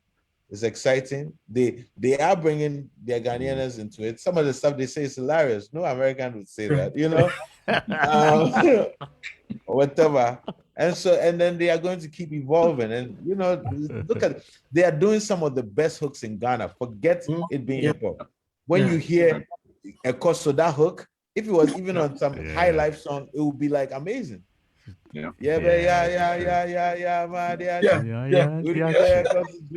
on any, so it's also musically progressive as far as I'm concerned, because it's like, yes, it's drill and whatever, but they are doing drill by using some of these melodies and stuff that you would actually expect to hear from the high life or whatever Afrobeat side of it. But so like all this, like it's cool, it's movement, and it's also just like, Charlie, me, I'm all pro like what young people are doing without permission, and it's done without permission, and they're doing it. So all that to say, Charlie, Santa America 49, I'm a blood nigga. Nice one. That's one day. Great Okay. Then. Wait, back to you. So let's talk about influences. I'm going to put you on the spot a little bit. If you had to give me 3 artists in Ghana and 3 artists outside of Ghana that most influenced the music. You said 3 artists in Ghana or outside of Ghana? 3 in Ghana and 3 outside Ghana. Okay, 3 Ghana, I'll say Obrafo is definitely one of them.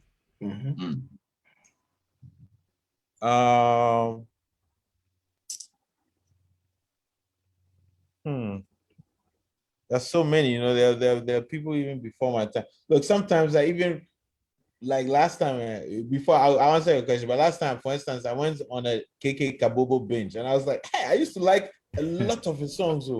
When you're all this, I'm like, hey, so am I really, like, I realized I had probably never mentioned him in an interview before, but I'm like, Charlie, I knew all these KK Kabobo songs.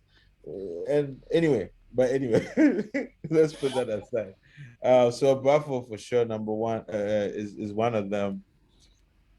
I think for me, Ebo Taylor, because as much as I grew up listening to him, even as I became older, his music became even more relevant. You understand? So like some of those legends like Ebo Taylor and Pat Thomas, as you grow older, they become even more relevant than what you remember. And it's really even amazing, you know. And the fact that I even got to have a personal relationship, yeah, no, absolutely. Ebo Taylor would be one of my greatest Ghanaian inspirations. A third will be low key, Charlie. I would say somebody like Akosi Japan because she was like a bona fide performer when I was growing up. Yeah. And I was so like that's my sister, by the way. your actual sister. Yeah, that's actually my first. I would say my first cousin. Actually, she's my first cousin. Okay. I saw at Yeah. at an airport before. Charlie, the way I was a child, I had a crush on her. I was like starstruck. She was such a performer, and she seemed like very comfortable in that space. Like that whole movement they had, she Amanziba and whatever. That whole movement was Rexamar and all those people. Rexamar, like Nakorex. That whole thing was like amazing for me. I remember as a child, and whenever you see her perform on TV, all that, I was like, yo, I was amazed. And it's like it was also a different energy because she was a woman. And I think no matter how great male artists are, there's certain things women can do that you will never get that energy from male artists. And for me, growing up, she was definitely, you could tell the energy difference. So I'll definitely say, like, look, I want to say the whole Nakorex, right? But I just singled it out because it's like, but definitely Nakorex as a movement. Yeah. Great inspiration for me. Yeah. And then 3 outside. Wow. Definitely. I'll say Andre 3000 definitely one of my biggest inspirations. Nas and Tupac. Of course, Nas has to be there, man. Yeah, Nas has to be there. Nas has to be in there, man. Absolutely. But so, Grace, are we gonna end anytime soon? Or are you gonna go there because there was something that I don't know whether we are coming to the end of it yet. No, so I'm talking about. I'm in the segment where I'm talking about. I'm going to talk about your creative process, right? Your creative process. Okay, cool. Cool, that's fine. So like I said before, even me as a DJ, when I'm creating a mixtape, right? As an art, I'm in an artist zone. I'm thinking about the different, I'm in DC, so I'm making music for a lot of different people, Ghanaians, Zimbabweans, Americans, Jamaicans. So by the time I think about the audience, by the time I think about the music, by the time I order it, and everything feels like a puzzle when I'm putting it all together, right? When I listen to you, your music and, your rhymes, the reference, the context, it's like, it's one thing to know them. It's another thing to put it all together. My question to you is, what kind of mental or spiritual process do you go to make your best music? I definitely don't go to a malam. Don't worry. At least that one. Look, I refine my process over the years, but I'll tell you the first thing is to kind of just be right with myself. If I'm not right with myself, I can't create. Some people talk about like creating out of like if they are depressed and all that. Me, I have to be right with myself. I can reflect on previous experience, but I have to be right with myself. I have to be in the zone where I don't have to think to create. I can just create. So whatever it is, whether it's in eating, that's why I like for instance, my process has changed so that in the last 2 years, you're not going to have me eating some heavy food like Banku or before going to the studio. Because Ebesham is on some level. So like I need to feel a certain level of lightness. That's for me, it is so that Charlie, the gift can basically manifest itself through me, can flow. I need to be able, if something is not right energy-wise, I will never force it. So I'll tell you one thing, for instance, like there are moments in time when I'm working on something, I'm so zoned in, like maybe a 2-3 month period, and then people are sending me features to do. And I tell whoever's manager or whatever, like, look, I'm not even going to listen to the song because I'm not in the zone where I might even want to do it. I saw that Quakes was playing like the Kelvin Boy feature, for instance, that I did. Like he probably hit me for 2-3 months, but I told them that yo, I'm working on something. I can't even listen to it, but when I'm ready, we just link in the studio and do it. Right. So by the time we linked the studio and did it, it was very easy. So sometimes I allow myself the space not to force anything. And because of that, things have been able to come very easily to me. I don't by force anything at all. You know, I've learned enough in this game to know that the impact of one really great thing is more than doing 100 things. So if I by force 100 things, nothing, you know, so I'm allowing myself the space to just really challenge. I did my zone inside. I did, you know, and if I feel like yo, today be Sunday, after day plus family, I don't care. I'm not going to any studio. You understand? Because by the time I'm going to the studio tomorrow, which I am going, like I'm just ready. Like I'm not thinking of anything. I haven't written anything. But when I go there, I know say it go by like. So that's how I prepare myself. I also right now as I grow older, I need a careful life work balance. You know, right? I need to be able to take vacations. Like next weekend, I'm definitely going to leave Accra for a couple of days before like my next single comes out or something. You know, like that kind of thing. I'll clear my system really quickly. So that life work balance is also helpful. Because I don't want to be like 60 years old being like, yo, I've barely seen the world. All the world I've seen is always when I'm working. And I'm like, no. I need that life work balance to be able to be at peace with myself. Like it's so beautiful because when you feel that way, you can create and you're not like as easily controlled by a lot of things that happen around you. Last year, I released We Know They Here. I think that was it. And I think some random freestyle, no long talk or something.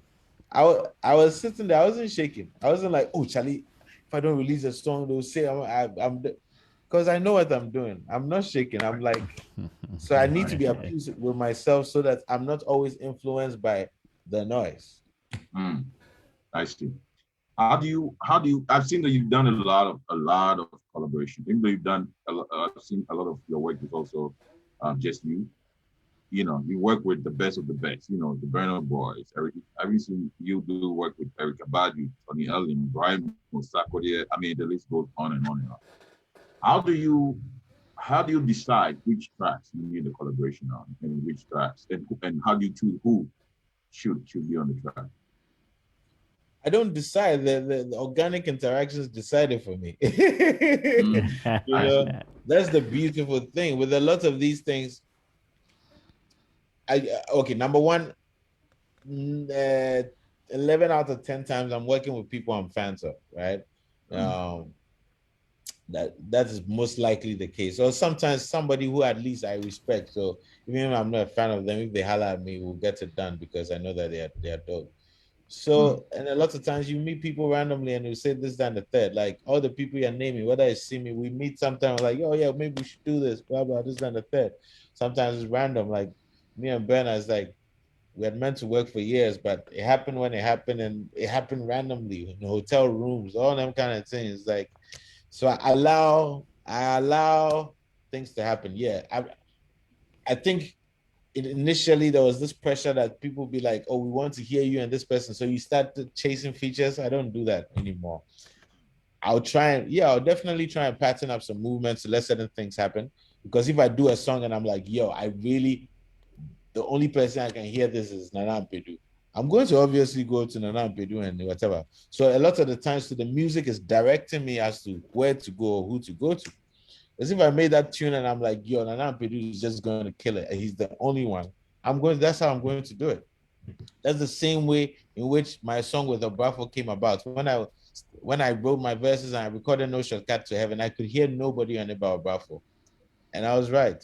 So the music also drives me and I allow a lot of organic interactions. I can't just, sometimes I'm there and I'm like, yo, I think a M.anifest J. Cole song will be dope. But until there is kind of something that is driving it, there will be no need to by force it. I mean, not to say J. Cole, if you are listening, holla at your bro. Okay. Cool, man. So, Joe. Okay. Just a follow up with that collaboration question from DJ Quakes. Manifest wanted to find out. So who, when it comes to collaborations, who approaches? Let's say who approaches the other? Like, do they come to you, or you probably hear a song and say, you know what, I feel like jumping on this.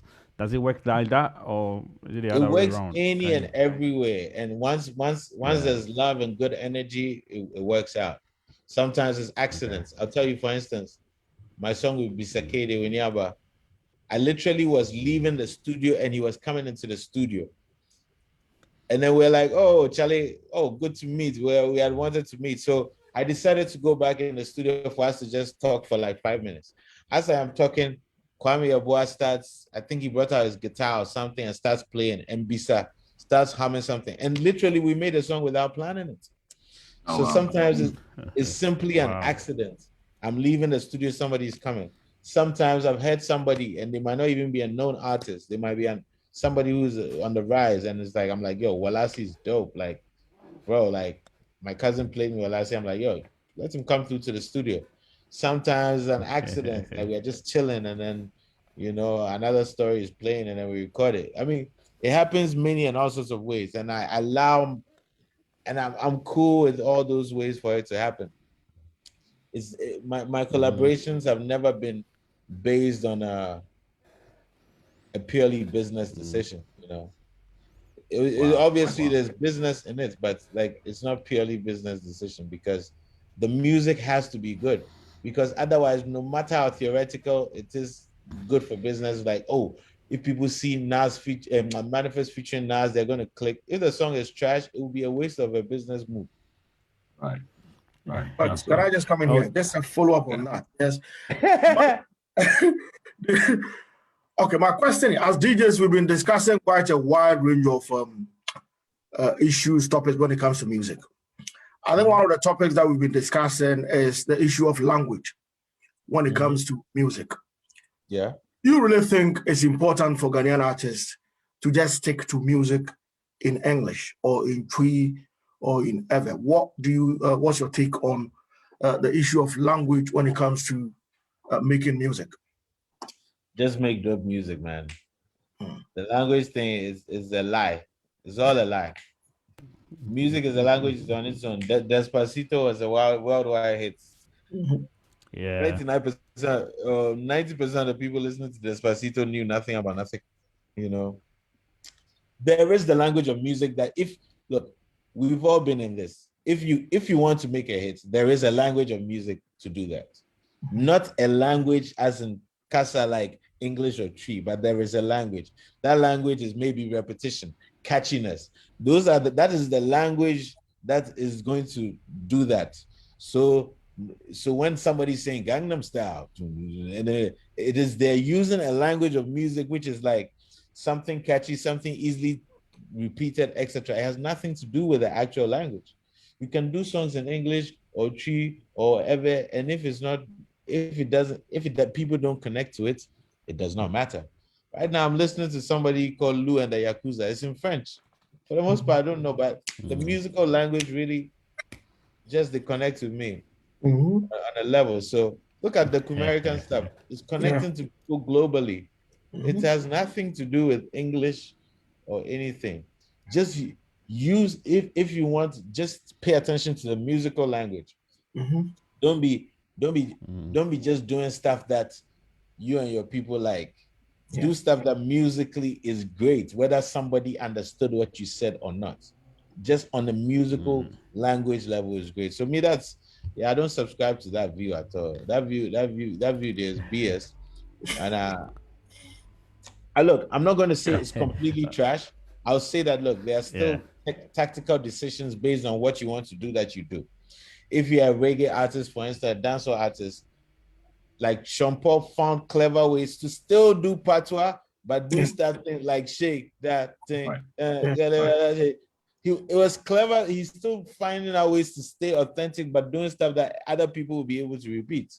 You got the right temperature. It's like he's still staying within his authentic self, but he was being clever about some of these things. That one you can do, but the more you compromise yourself, the less people will feel you. Yeah. Blackstar, Okay. great answer. Thank Okay, you. so Joe. Wait. Joe, I Let me understand. go quickly to. Okay. No, Because Joe. I think I'm. Joe. Okay, great. No, quickly, Yeah. quickly. So I understand manifest has to leave in about 10 minutes. So we don't have Okay. to, let's not go to social media right now. Because Oh, let's do the okay. last segment Okay. very quickly. So I think 2 more questions and we're done. The Mm. manifest, let's talk about taking Ghana music global. Since that is one of our key missions. I think some of Kujo's questions are related to that. You know, a lot of people say, African music is going global now, but Nigeria is getting most of the attention at this point, right? What is Nigeria doing right that Ghana is not doing? First and foremost, Ghana. Let me tell you what Ghana is doing wrong. Comparing ourselves to Nigeria, our path is going to be different, and we act like there's a perfect system that is not perfect. Like Nigeria is a country of over 200 million. How many people are successful from there in the music industry that we are busy like comparing ourselves? Anyway, all that is, we have to look at our own unique path to success. Right? We can learn from other people. We can learn from even the francophone countries. We're not even paying attention to other success stories. Me, Fally Ipupa's success is just as interesting to me as Nasty. You understand? So just because Ghana might not be playing Fally Ipupa, it doesn't mean that I not go open my eyes and learn from that. Just because Nigeria is what is close to us and we're so obsessed, we need to break the obsession and realize that we have different qualities they don't have. We have different uniqueness, and then figure out the roadmap. But certain things that they are doing, we are not doing. Definitely, they invest in their thing heavily. They are not afraid of money. That is clear. And in anything you do, you have to have a level of investment of resources to get the returns. You're competing in a global field where record labels are pumping millions into artists to make them huge. You think you're going to create a Justin Bieber out of Ghana. You don't know what kind of machine of money is making that kind of thing. So definitely that. That's true. The other thing is just like really pursuing excellence. Like Ghana, we get vibe. We are vibe and wave, but a song could be a vibe, but taking it to that level, or an album could be cool, but taking it to that level, you have to be a craftsperson, a craftsman or craftswoman to take it to the level where it's not a compilation of songs, or it doesn't sound like they're mixing the song like it's 1995, or that they're mixing, like we have to put in that next level thing to allow innovation and all of that kind of stuff. So those are the other things. And then we just have to find new paths. I mean, look at this stuff happening. This is why I was excited about America. Look at what's happening there. No other African country has that kind of movement coming for that. So when we have those movements, our unique movements, we've had them Azonto, all these things. We need to find a way to like kind of stretch it, milk it, own it, make it become something in the world, and show ourselves as the innovators that we are. And so that every time it's happening, they're like, yo, we can't wait for the next thing coming out of Ghana. The same way Atlanta is always producing stuff. One day is Future, one day is this. So that's what we need to be positioned as, the innovators, because I think that's what we are. On the continent, I think maybe that is our special. Our special is being innovators. We have yet to reach the marketing prowess of some of our friends, and the investment levels have not been put in. But innovators, I think we are. And maybe we have to like really establish ourselves as that and take it as far. And finally, and this is where you guys come in, finally, I think, if you look at the UK, one of the reasons why Ghanaian UK artists are successful is because of the strength of the diaspora. Yeah. Finally, we have to really tap in. Like that, I think the UK is one of the few places that people of Ghanaian descent are not over by Nigerians. Like Ghanaian people from the music industry to other places, whether architecture, David Ajayi, everything. So it's like, well, if we have this kind of a diaspora, let's not be sleeping. Let's figure out how to leverage it into whatever. And we are well positioned. Ghana is potentially the sexiest country in Africa right now. Let's not even understand. And it's time for us to claim our space. We have return all this. We're sexy. People want to come to Ghana. We foresee when our body then do the right thing. Absolutely. Yeah. How do we? Absolutely. That was actually going to be my next question with the partnership with the diaspora. How do we? Okay. How do organizations like BlackstarDJs develop the kinds of relationships with the Ghana music artists and Ghana music industry, in order to take Ghana music global? Well, if you have some ideas on that. I think these dialogues help, but most importantly, we all have to be tapped in. You have to be tapped in with us, what's going on. We have to be tapped in what's going on. Once we're tapped in, we can always align quicker and easier. Yeah. So that if something is happening here, you can help move it. And if you notice that there's something happening there that we don't know, that, yo, Charlie, do you know that people here, when I'm playing at different places, people here are actually resonating with this thing that maybe is not huge in Ghana, but like, you understand? Like, I remember going to Nigeria in 2013 and hearing Guru's La Paz Toyota everywhere, right? Yeah. But I don't think that we knew, and he had not gone to Nigeria by then, and they didn't even know the artist. So if there was Ghanaians in Nigeria and they were tapped in, they should let Guru know that, Charlie, bro, you need to come and do a radio run. So those were the kind of opportunities that were being missed. And we can't be missing any of those. And when we are tapped in with the diaspora, we can't miss any of these kind of things. We have to see where we're going. So there's that, and there's also just kind of like creating opportunity that is valuable for everybody, One hand they watch the other. So would you say, Ghanaians, we don't support each other then, in a way, as for? I mean, I wouldn't say that. I'm just saying there's probably way more we can do, but I wouldn't say that. I don't want to lean into that narrative. I think Ghanaians sometimes are afraid of the next man's success and how it will reflect on them. Sometimes. But look, there's numerous examples of that not being the case.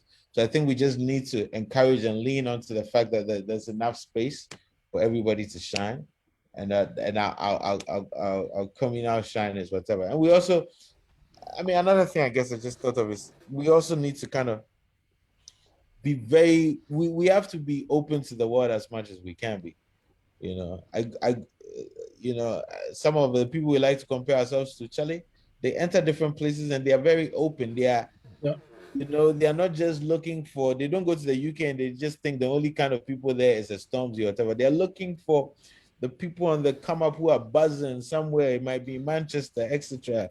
Ghanaians, sometimes we kind of like pay attention to just one layer of mainstream. So, I think there's more we can do. It's not just that we don't like support each other. It's that we should be able to support ourselves more.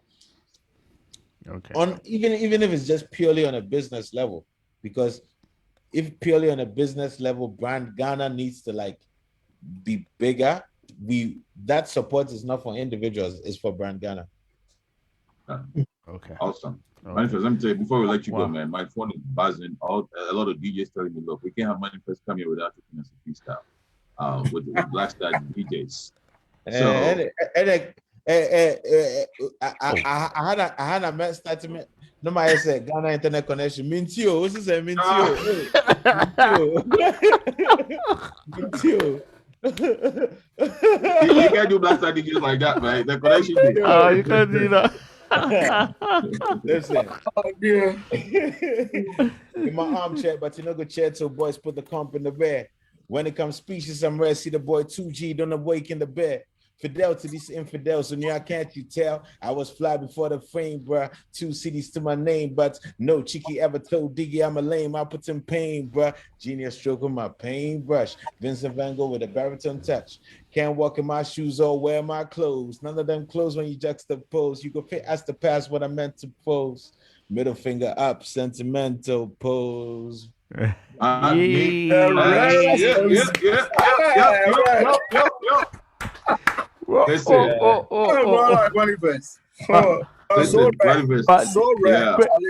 one and only. Grace, before you let we let M.anifest go, because I'm getting my phone is buzzing. Someone wants to know. Just I don't want to go into details, but are you fine with Sarkodie because you guys had a beef and you guys guys? I'm going to take the Amarado approach. You're not bringing anybody into my interview.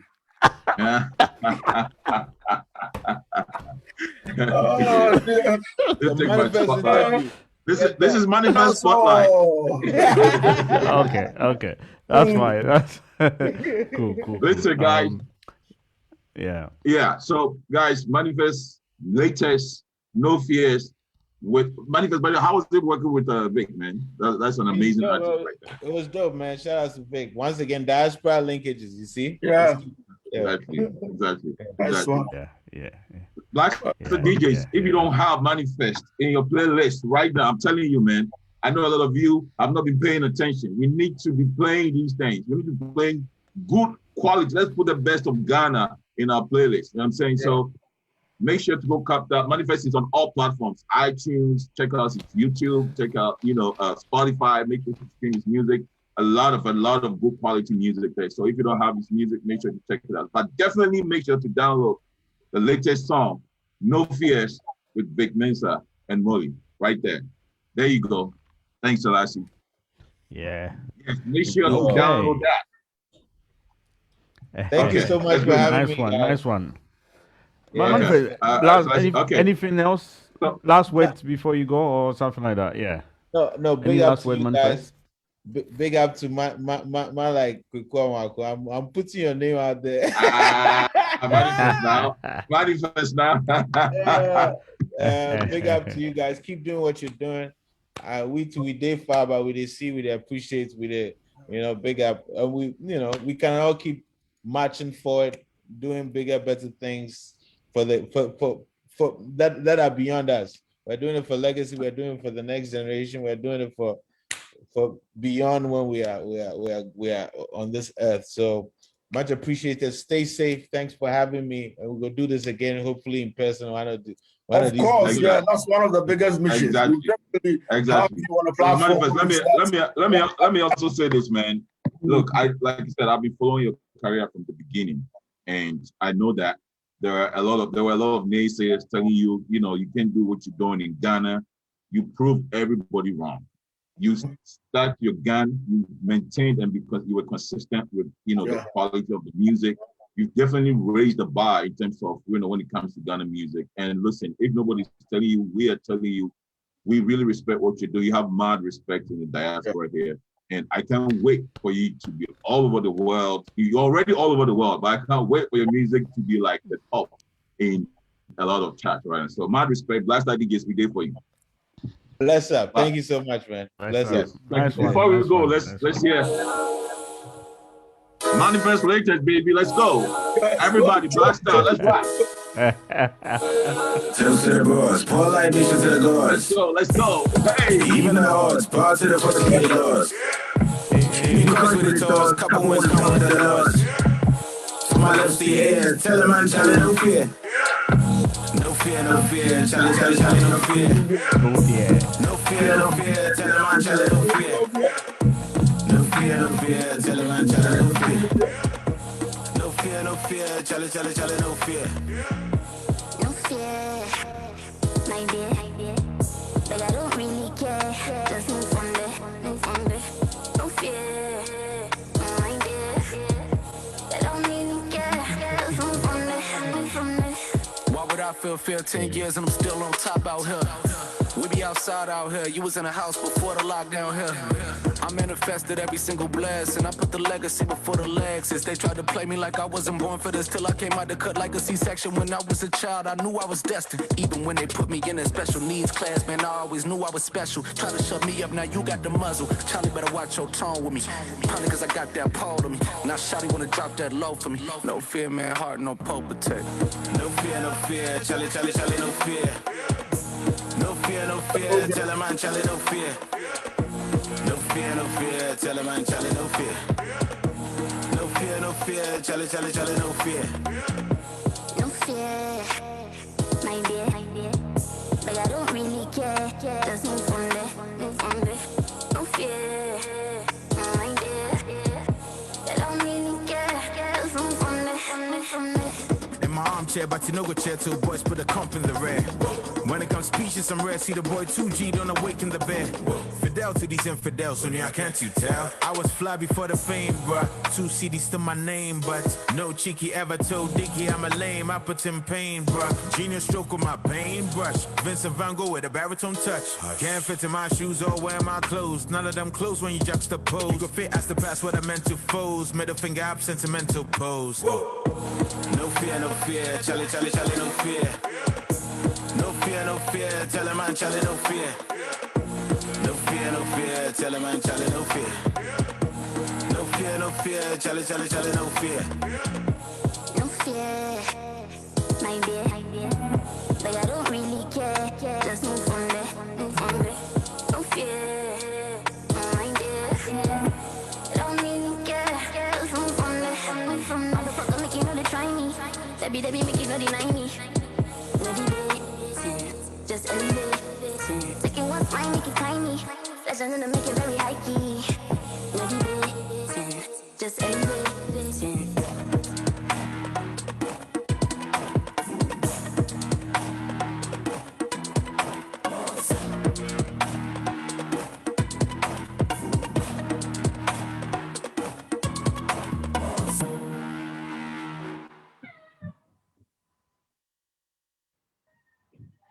Yes.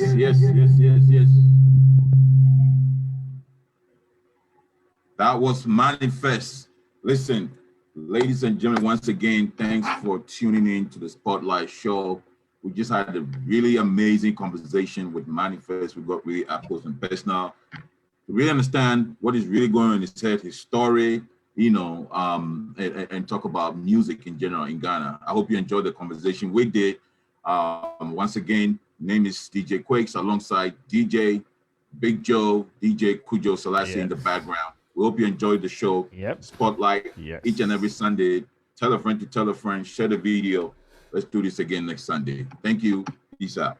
BlackstarDJs. Bye-bye. Peace out. Bye-bye. Over 200 of your favorite top Ghanaian DJs across the world coming together to create the largest online Ghana music platform. This is how we do each and every time. BlackstarDJs worldwide. BlackstarDJs worldwide.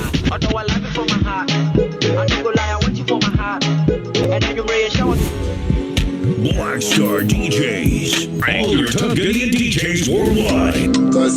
That's right, shut on the background. Ghana songs for worldwide. Let's go. Follow the BlackstarDJs movement on Facebook and Instagram. BlackstarDJs worldwide. Visit our website now to book top Ghanaian DJs for your next event. Anywhere in the world.